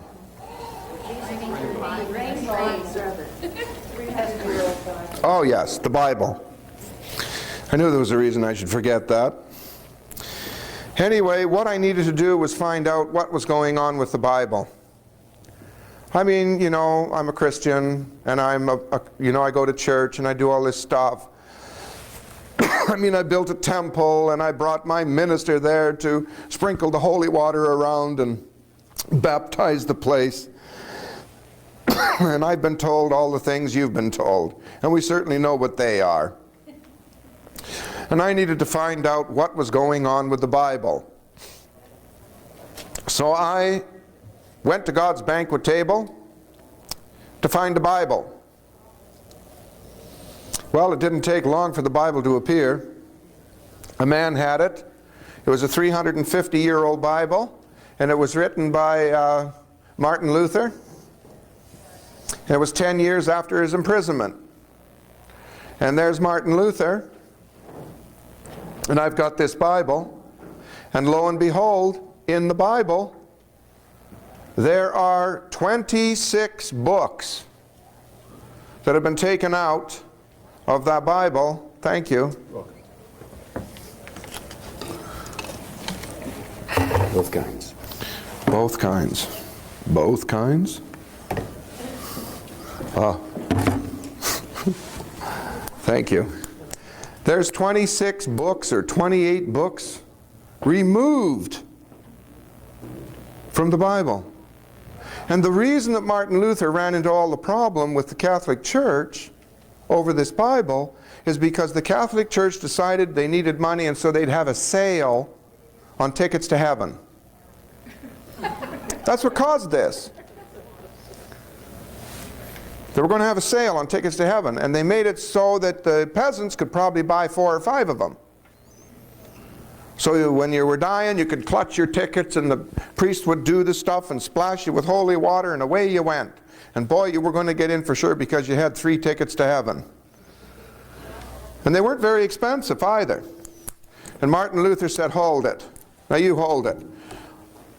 I've been working all my life to try and be good enough to be able to be accepted into God's kingdom, and here you're telling me that if I'm a murderer and I've gone and stolen a whole bunch of money, that I can take some of that stolen money and buy 55 tickets to heaven. And I'm just going to get in, and then I can run over next door and hack that woman's head off because, or the man's head off because I want his wife. This isn't working. There's something wrong here. And the Catholic Church said to Martin Luther, this is none of your damn business, and you better behave or we're going to have your head. And so the King of Germany arrested him, because the King of Germany was having a little té-té of his own with the church. And so he knew Martin Luther was doomed. So he arrested him, and he put Martin Luther in his dungeon for 10 years. Gave him paper and pens and all the help he needed, and he rewrote the Bible. And he took the part out of the Bible that said that you could buy a ticket and go to heaven. And the Catholic Church said, put him on trial even though we don't have him, and we'll burn the sucker at stake. We're bound to find him sometime. And so they did. They tried him, convicted him, and he was to be burnt as a heretic at the stake because he simply removed the right of the Catholic Church to sell tickets to heaven. That's all it was about. Period. And 28 books of the Bible since then have been taken out, and one of them, believe it or not, talks about you. To be born again through the womb.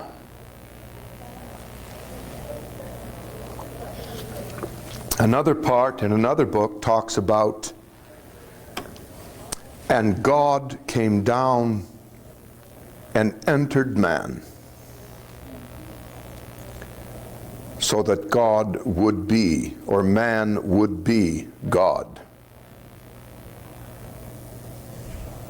That statement's been rubbed out too, because you see they couldn't very well sell tickets to heaven if you were coming back all the time as a reincarnated being and you were part of God. Couldn't handle that one. So they rubbed that one out. And what I needed to know was what the Bible was, where it was going, and out of this curiosity came something that I was not prepared for. You see, Mary and Joseph, when Jesus was born, his name was not Jesus, it was Joshua ben Joseph, and the Catholics, or the Romans, just didn't want the Gentile population worshiping a Jewish name as well as a Jewish being. That was adding too much insult to injury. So they changed Joshua ben Joseph's name to Jesus. And they rewrote the story about where he was born and stuff and when.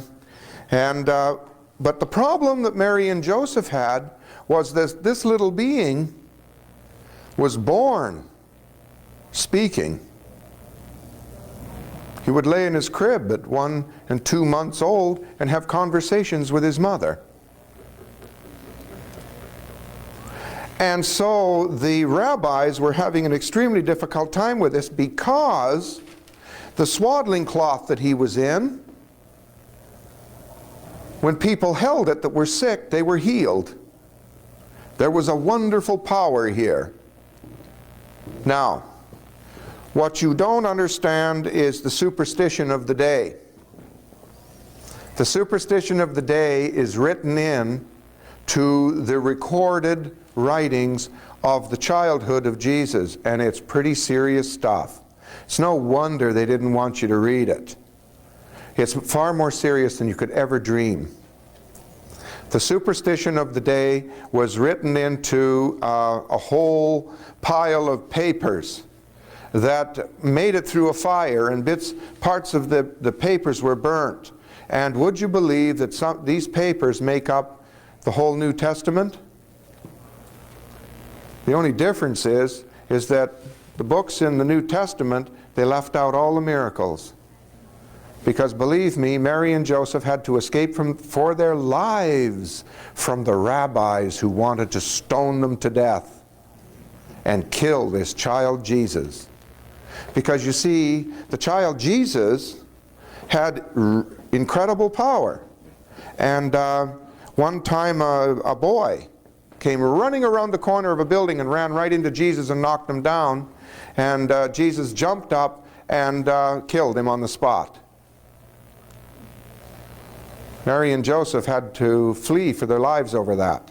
The rabbis were up in arms, the whole town, well, you can imagine. And then the rabbis got really on the whole case. They searched them out, they ferreted them out, they found them. And there was Jesus making little mud birds and bringing them to life. And they were flying away. I mean, all these writings were hidden.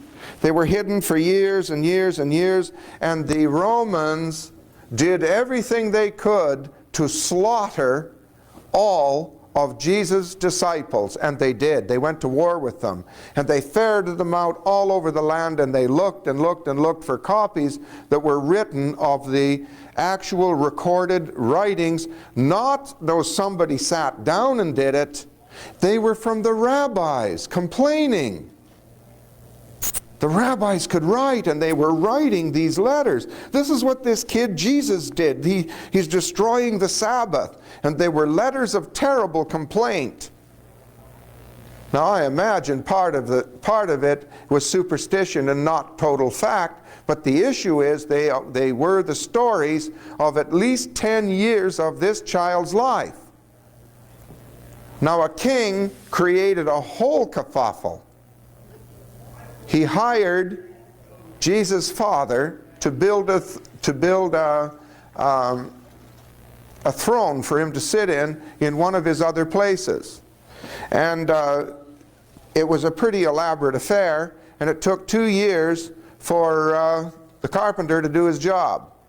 And he wasn't such a great carpenter after all, and as a result he built the thing a little too narrow, and it didn't fit.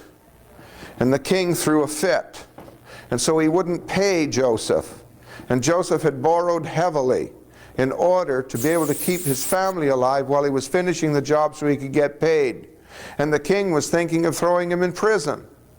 And the rabbis were having a great time with it, writing letters to each other saying that finally they were going to get the king to get rid of Joseph. Joseph was going to be beheaded because he made such a horrible mess of this throne, and that's all the excuse they needed. They'd be able now to nab the mother and get rid of this kid.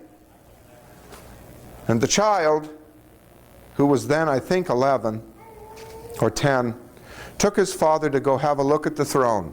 And he told his father to stand on one side of it, on the other, and there were guards there, and they were all watching, and they just pulled the whole throne. They stretched it to fit. And the whole thing, like a miracle, just fit. And so everybody wrote about it. And the king came down and he was amazed. And then he got afraid. He was afraid of this kid and his power. So they were fleeing again, romping across the deserts and stuff on jackasses and what have you. And you know, these books have been ferreted out and sought after, and they've been burnt. And they've been hidden in the Vatican. And so finally I just said, hey, enough of this nonsense. I've read enough. I don't want to read anymore. I got tired of reading about it all. I just got tired of reading these books and Bibles, and I got tired of being upset. I mean, after all, what right does the Roman Catholic Church have of destroying 85% of the Bible? 85% of it they destroyed, they took out. And every time I got another Bible that was another 300 years old that I manifested, holy mackerel, there were another 10 books gone.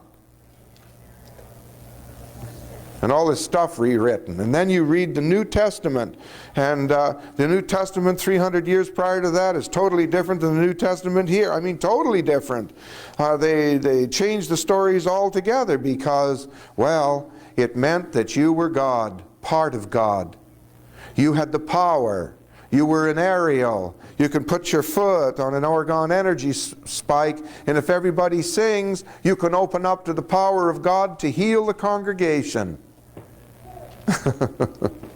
And it's your right. God gives you that right. But with it comes knowledge. Every time you do it, you get more knowledge. And people come to me and they say, "Boy, Wayne, are you weird?" You know, I don't feel weird. I feel like I know a lot. But I'm not weird. And yet I can understand what these folks do. I can understand why when I'm giving talks on health that I shouldn't be talking about this kind of stuff. I can understand why sometimes Christian people get up and leave, especially older ones.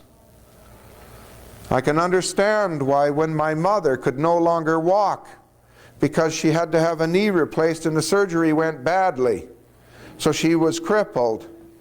So I manifested a machine for her to heal her knee. I took it to her. It was an electronic device that shot blue color right into the flesh. You didn't even have to touch the body. All you had to do was pull the trigger and it shot blue light into the body. I know what blue light is. So she shot blue light into the body and pretty soon she was up walking. First time in a year. And her husband, who is a very devout Christian, took the machine and threw it against the wall and broke it because it was a devilish, heathen piece of device that had something to do with, I don't know. I never did get that straight. So there we are. The machine's been destroyed. Why? Because it had to be something from the devil. Do you know that only a short few years ago, no Pentecostal family had a TV in their house? And you should have heard the arguments why. That was in the 50s. And I used to talk to them about it, seeing that I was a Pentecostal minister for a while.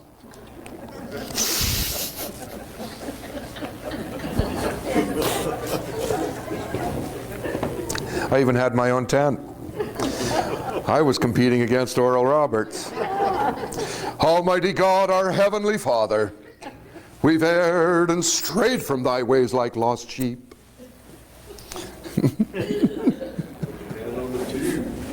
You bet. I had my own tent and everything. And you know what happened? I started healing people. I found out about energy, and I found out that if I got close to it somehow, I felt this strange feeling and I could heal people. And so for healings, I blessed these little hankies, and I'd sell them for $5 and $10 and $15, and the first thing you know, I was getting checks for $10,000. I had a Cadillac, and all the money that I had no time to count, I filled the trunk up with. And all the big bills I wrapped in things like that and put elastic bands around and threw them in the back of the trunk or the back seat. And I had a little sheet that I pulled over it all because when the police stopped me for speeding, I didn't want them to see $150,000 laying on the back seat. You know?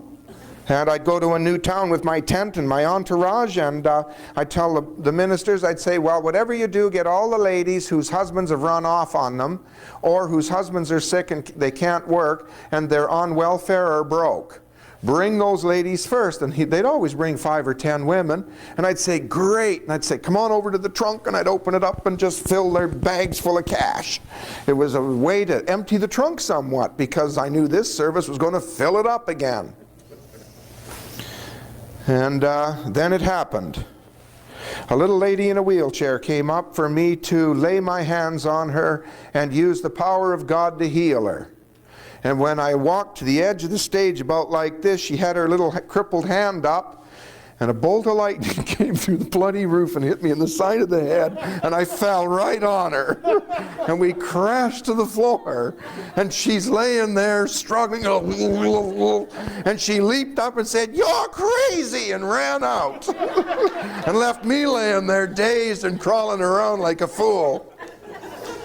Whew. Well, I knew it was time to get out of there, so I gave the tent away, the car away, signed it all away, gave them all the money, and I hitchhiked out of town.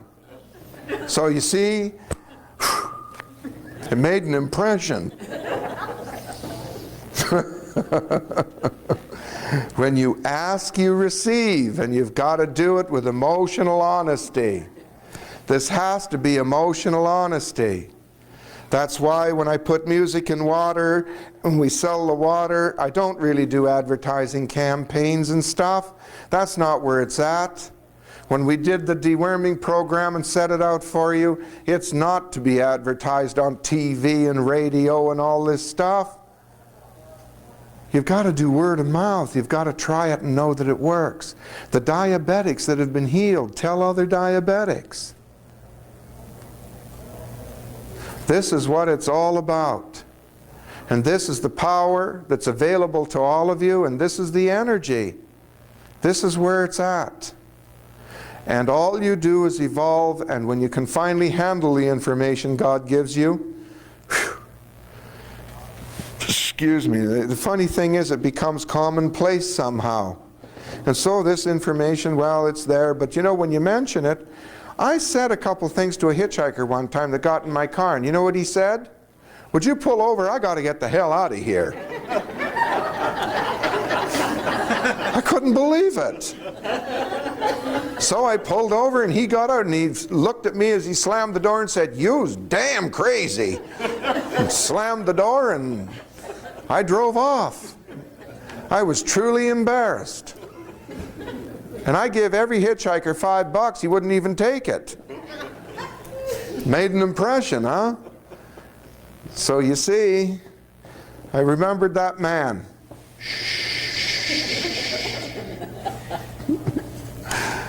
You know, you can't sit in church and turn blue. It scares everybody. I went to the desert and sat naked on a rock and was doing all my stuff and pitched a little tent and had all these. When I go to the desert, I take silk sheets, down comforters, and I really do the comfort thing. Ooh. I get all my clothes off and I get a suntan and I lay there and I do my energy stuff, and I'm there for a week and just tear up the place and have a great time. And I'm there oming and doing my thing, and I thought I heard some noise. So I get up and I walk around the rock, and there's this naked woman. And I'm in the desert nowhere. I couldn't believe it. And you know what? My blue body came out. I mean, I was just so shook up, I guess my blue body stepped out. I didn't know what to say. So I said, you know, if I put my hand out and my blue body leaves me and goes to you, that means you're my soulmate. And I put my hand out and all the blue left me and went to her. She was all covered with blue. I said, well, that's it, and walked over, picked her up, and took her to the tent. And Phoebe was conceived. We got married. That's a whirlwind romance. Fast. I made an impression. Got it? That's how it happens. Bizarre. And I think I'm normal. I don't think I'm different at all. You know? That's just the way it is. And all this grand stuff that we do comes out of the little stuff that I showed you here tonight. It's just the little stuff I showed you here tonight. Now remember I was talking about that ring of keys? Let's talk about the ring of keys for a moment. you don't really realize that you also own a ring of keys. But the amazing thing is that your ring, some of you, is just a little empty. And you only have one key on it. Remember the key that opens the door that no man can shut? What door is that? Well, here's one of the doors. It's called fear and anger. The most disastrous key in the universe. For fear and anger, when you put the key in the door and turn it and open it, you walk into 10 levels of insanity. Fear and anger is insanity. And the longer you stay in fear and the angrier it makes you, the more levels you accomplish to self. And it is your prayer. It is God giving you the right to pray in the most bizarre fashion you could possibly imagine. And so your fear and your anger becomes paranoia, and it becomes so critical that you think people are coming to bang down the door, and you parade around with knives in your belt for protection, and you start to talk to yourself, and the doorbell rings, and you're positive that it is the wickedness of hell at your door, and you pull the door open with a knife and stab the mailman. He was delivering you the check from that place that you won $1 million. And so now where are you? You're in a mental institution with $1 million in the bank, and the welfare department is seizing it for treatment. Fear and anger is insanity. Absolute, outrageous, bizarre insanity. Unfortunately, the men have driven their women into a place with that key to open that door. You men have got to stop owning your women. It's imperative. Leave them alone. Let them go crazy. Stop yelling at them. It's important. Leave them alone. If they can't put it together and they get crazier still, well, then you leave. You don't have to leap on them with a knife because you've created fear and anger and opened your own insane door, and now you're into control and you'll fix the bitch. No. We have to leave this be. Can't do this. Can't. It's impossible. We've done it and done it and done it and done it, and we have to let it go. It's now got to be sovereignty. The sovereignty of love puts you free. It's just like the human species feeding the quail that I fed. They came there to eat, and then they sat there and had a good time bobbing in the energy. That's called sovereignty. It's called freedom. And we've got to stop judging each other. We've got to stop justifying everything. Well, he did that because he was really badly treated as a boy.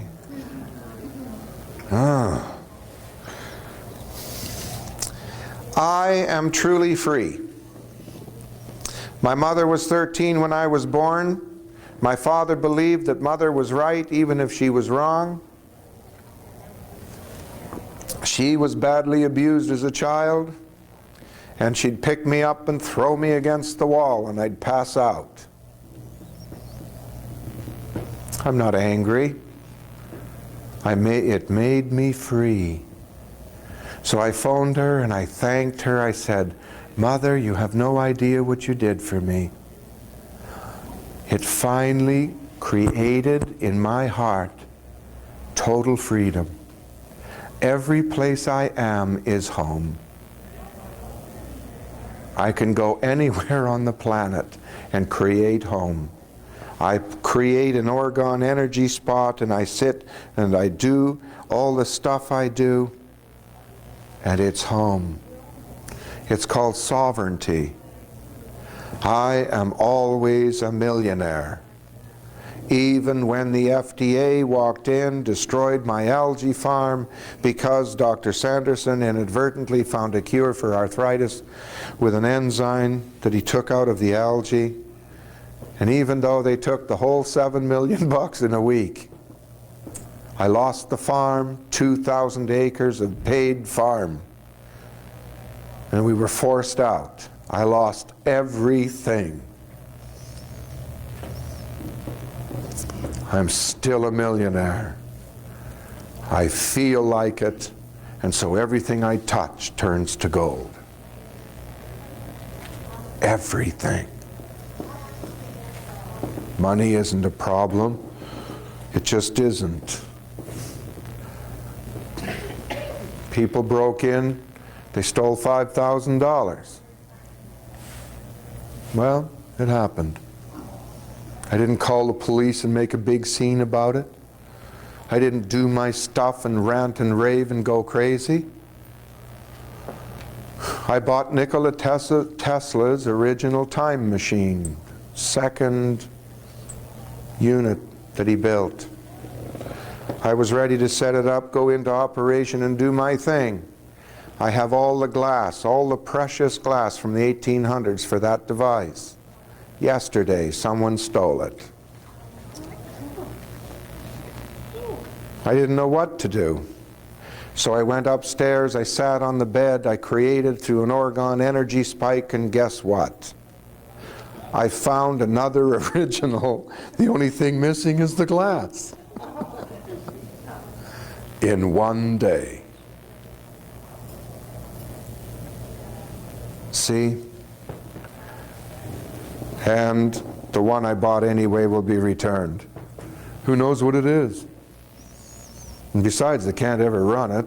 I got the most precious part of it. This is some of the most important things that we can possibly learn. You have to love those people that are most unfortunate and can't go to God's banquet table to get gold coins. You guys got to learn how to go there and get gold coins, so when the robbers break in and steal all your gold coins, you just say, well, maybe next time I'll get one that looks different, and they'll leave it alone. You know?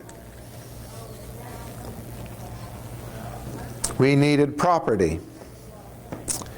So someone came along and said, why don't you just take this property and pay me when you can afford it? Well, okay.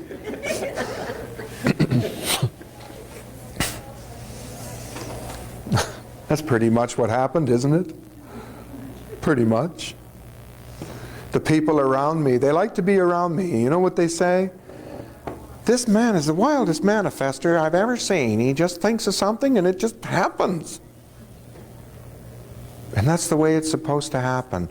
That's the way it's got to happen for all of you. Every one of you.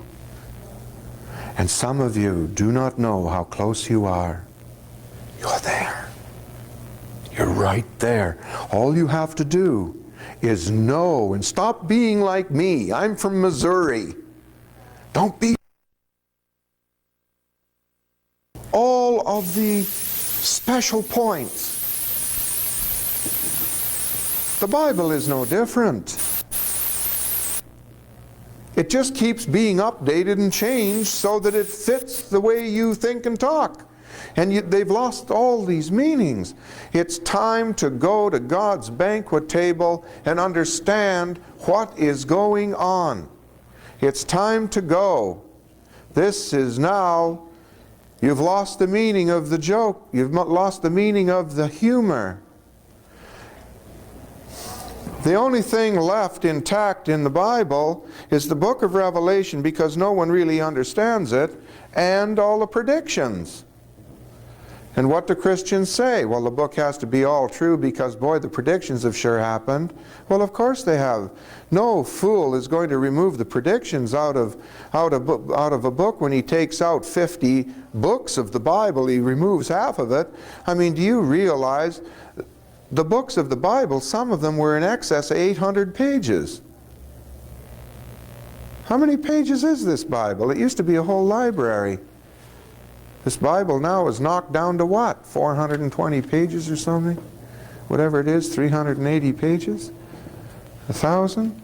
What difference does it all make? I mean, it's, you know, there's a whole library missing out of this book. It's become literature. The book of Revelation. You need to go to God's banquet table to understand what Armageddon means. It isn't what you think. Armageddon is personalized. It's yours. And it's called change. Change.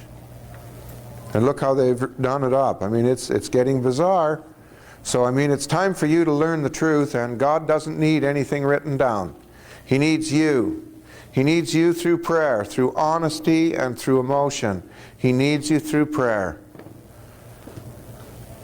I mean, you're here to learn all this wonderful stuff, so it's time to start learning it. Am I making sense to you people? Some of you? Good. Out of the last group, 2 people got to go to God's banquet table. That's why I'm doing another group on this subject. 2 people were well worth, that made it, are well worth doing another group. Okay? If one person in this whole group gets to go, it was well worth it. For each person that gets to go to God's banquet table starts doing the stuff I'm doing. There are 15,000 of us now. 15,000 of us in America alone. It's making a change.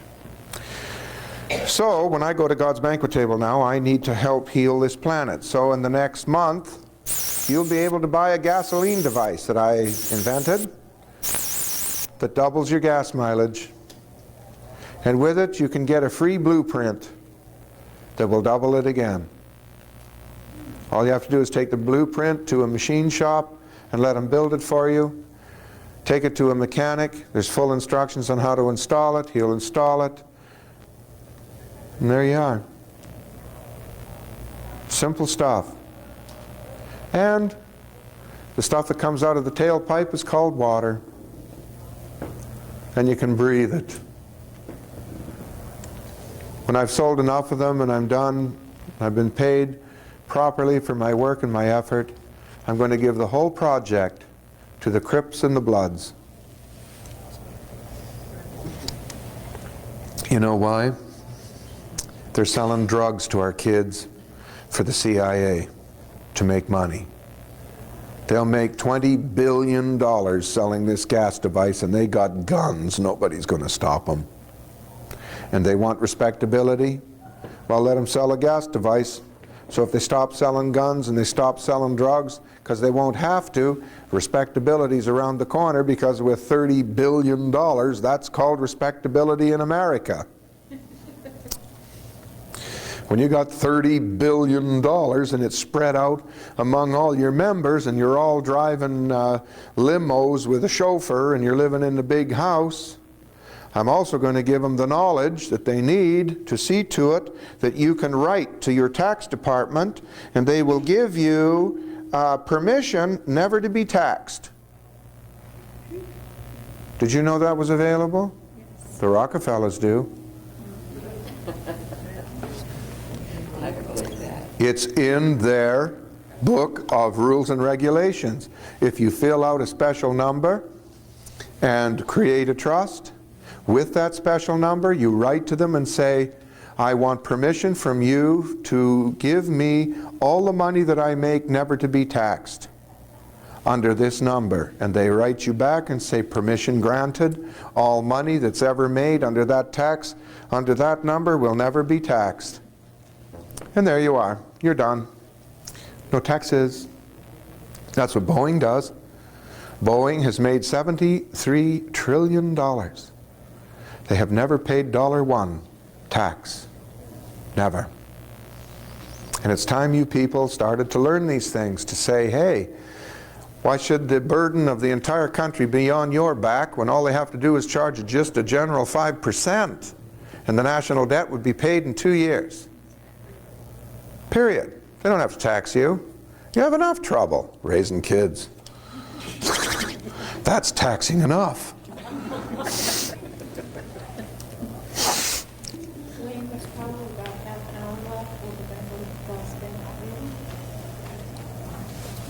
No, we can't. No, just relax. Just relax. This is a personal thing. It's a personal thing, and this is something you folks are going to have to learn to do on your own, because you're going to change things to suit yourself, and you're going to create the thing that you have to do. And I want you to do this, no matter how clumsy the attempt. If you get your wires out and you walk outside in the field and they cross, and you put a pillow there and you stick your butts there, and you do any of this, you get to go. No matter how clumsy the attempt. Do you realize the native Indians? Do you know how close they were? They were seeing visions. What they didn't realize was the visions were warnings, and they followed them. Destroyed the nation.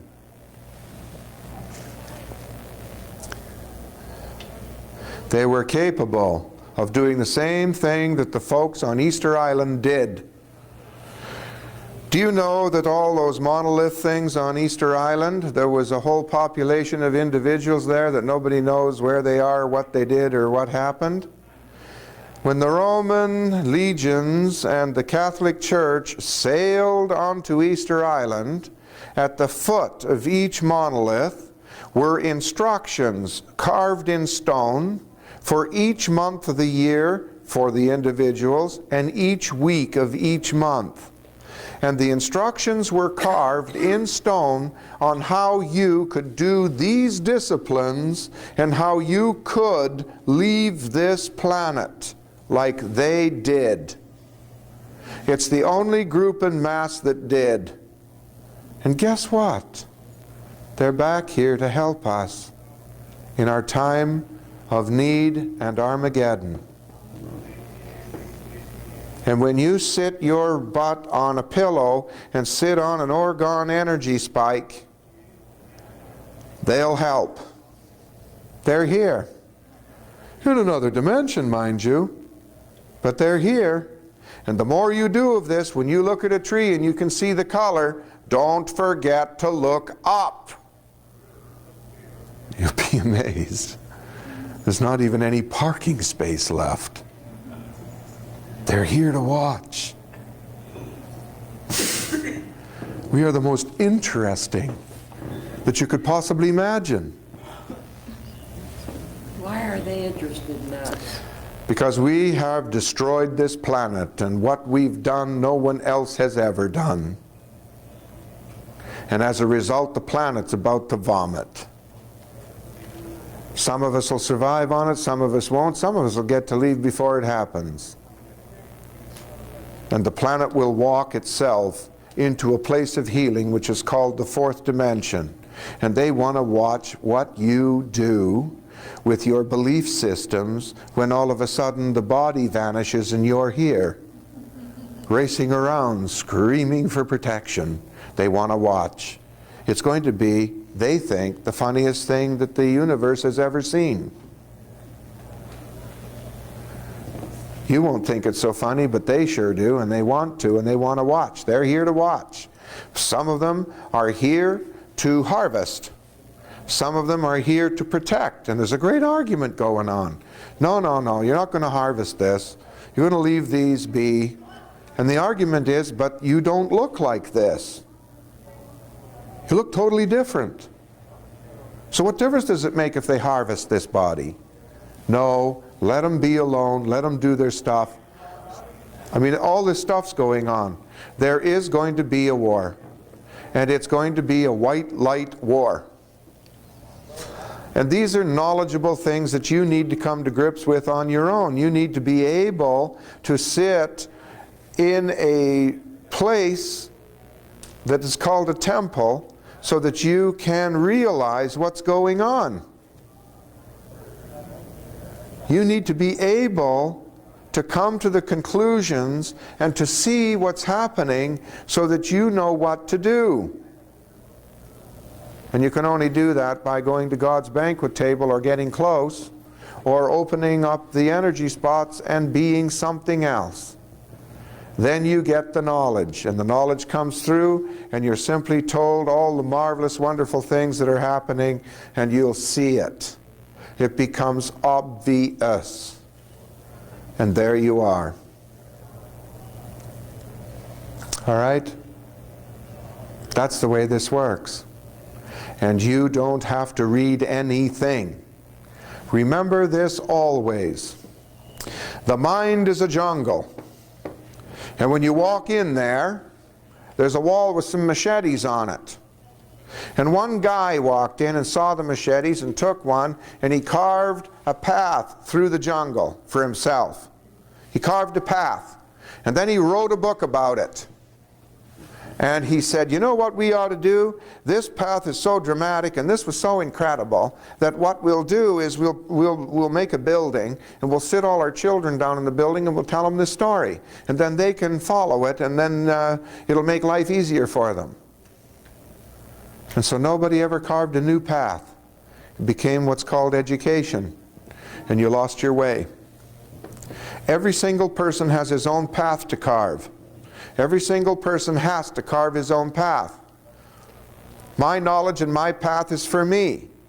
Another individual walks on the bottom of the Pacific Ocean, and he doesn't care if fire drops down from the heavens. It'll take you, but after all, he'll just go walk in the water, and that'll put the fire out, right? So he's not really worried about it, is he?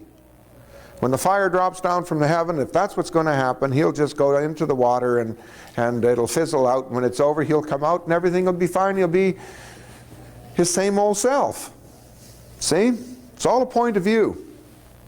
It's all an issue of a point of view. That's all this is. And it's stuff that you've got to come to grips with and do. And every single one of you know intuitively something's happening. All of you do. Every one of you. And you know very well that you're sort of just not paying attention to whether or not you're prepared for it or not. You don't really give much credence to it. You're not paying much attention to it because you don't have to. There's a place of safety to go to. But before you can go there, you have to get rid of the parasites in your body. It's absolutely imperative. You don't want to evolve the parasites. The least you can do is go over there to the table that's right directly across from the wall here outside and get the literature on it. Get some literature on how to clean your body up. There's a liver and gallbladder flush there that God gave me. There's a method of cleaning the parasites up in your body. That's all there. It's all natural substances. And each and every one of you, when you do this, will be absolutely amazed when you see what comes out of you. You'll be amazed. And you will feel better. And then you can use algae that's being sold here. You can use colostrum that's being sold here. And you can get a bit of human growth hormone and blast this place apart and become something brand new. It's an easy program. Easy. And each and every one of you should evolve into the things you want to evolve into. Not follow my path. My path's private. There's a do not trespass sign on mine. And there should be on yours too. And you need to find your orgone energy spike, and you need to park your butt there, and you need to sing and dance, and you need to make a fool of yourself for a while and find out what happens. Great stuff. Is orgone O-R-G-O-N? Yeah, O-R-G-O-N-E, orgone energy, right. G-O-N-E. Right. Liquid orgone energy is water, gas is our air, and solid orgone energy is glass. All right? This is pretty much my talk. I hope you've enjoyed it. You can get together, some of you, in little groups of 3 and do this stuff. If you form a little circle with 6 people or 9 people or 7 people, and you put one person in the middle like a child, the child will levitate off the floor. How on earth does that happen, huh? And they'll love it. They just float. And it happens from the energy that you are. You're pulling energy that belongs to God. Remember, God came down here and became man. And you're part of God. And we're very, very, very special. And in the near future, you're going to find out just how special. And everybody that thinks that heaven is a piece of real estate, I actually had a minister say, you know, if you go to hell, it's very hot there. When you go to God's banquet table, you find out what fire is. I mean, do you realize there are people here that are taught to walk on coals, that are taught to walk on fire? So, I mean, if you're not even here in this dimension, how hot can fire be? It's life. It's a living thing. So it becomes a friend. And you visit. And it's got stories to tell, just like the trees do. So that's the end of fire. The end of hell, I guess. I mean, anything, you know, you can walk right in. Do you know that in lava, algae grows in lava? Did you know that? A living organism called algae has learned to become accustomed to lava, a lava flow. They live in it. Now, for heaven's sakes, if you're not even going to be here in this dimension, what do you think fire is going to become? It's going to become a force of travel, energy, and light. You see? I mean, if algae can actually grow in molten lava as an organism in the 3rd dimension, and human beings can actually walk on red-hot coals, and there's a course that they give. A chiropractor was here just yesterday and was telling me that he took his children and himself, and his 8-year-old ran across the fire bed that was 50 feet long, and the coals were red-hot. And he said he just couldn't believe that he did it himself. He just couldn't believe it, but he did.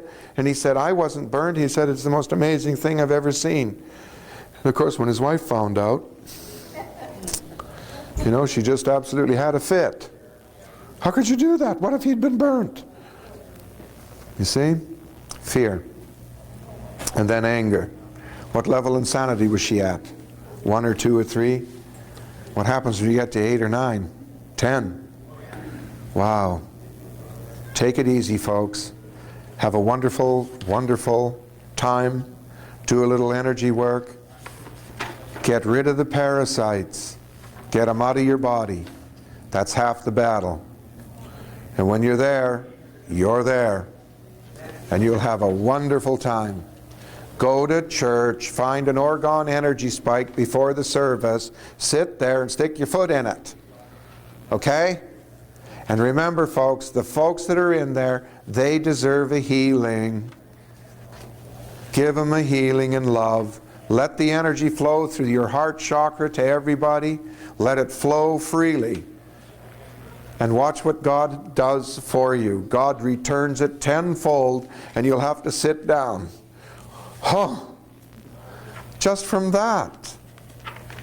Simply because you've found the power of God coming out of the floor. It's the way it is. All right? Have a good time. I love you, and I wish you the best.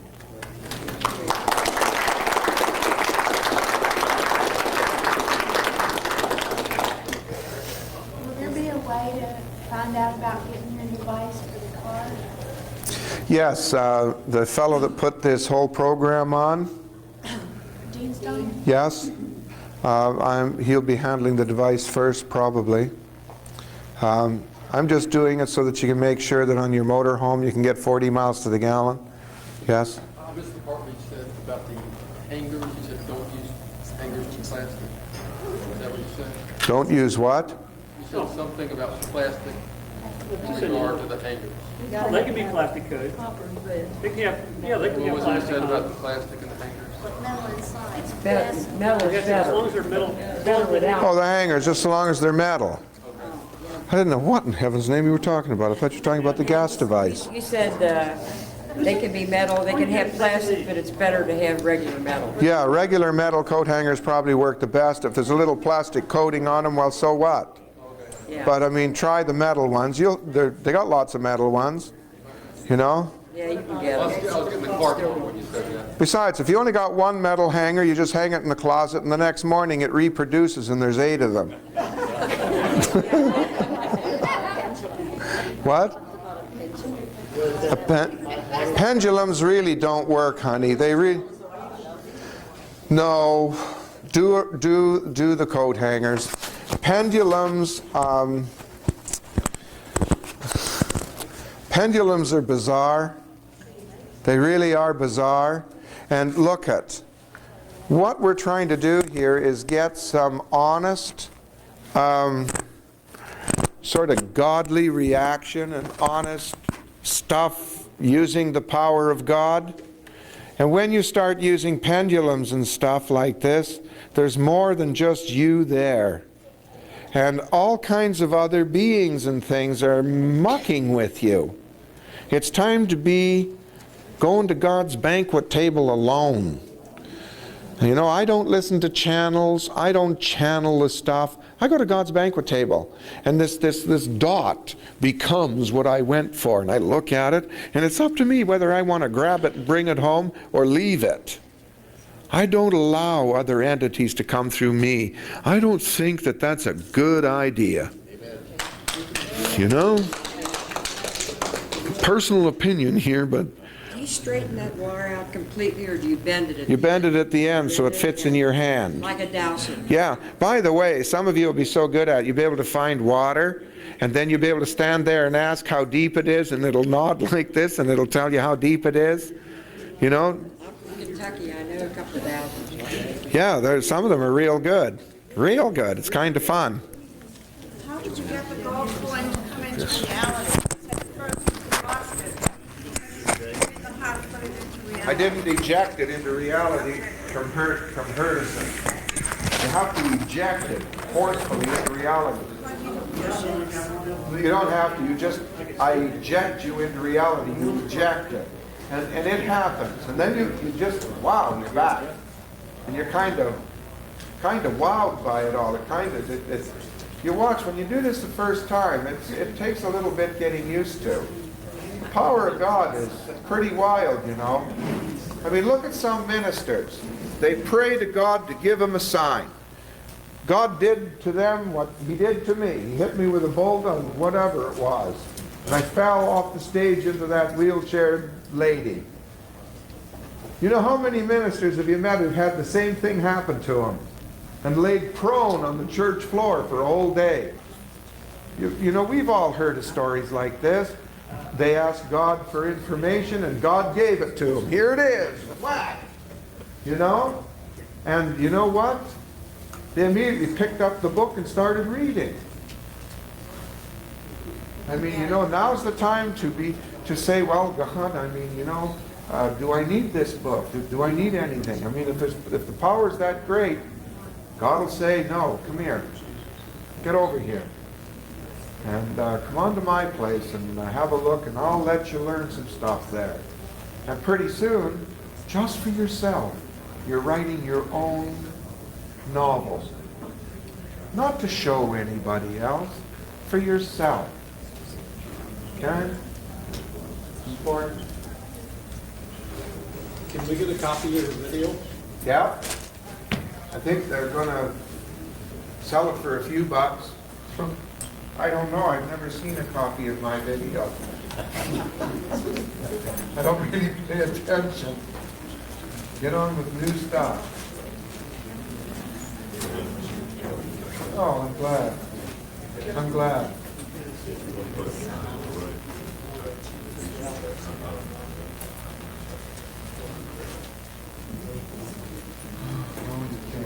Look, you gotta remember, we use 1,200,000 volts to light. It burns down a building one day. Got out of hand. 13,000 square foot lab. That's sad hit. It took a lot to learn how to control that power. That's the power it takes.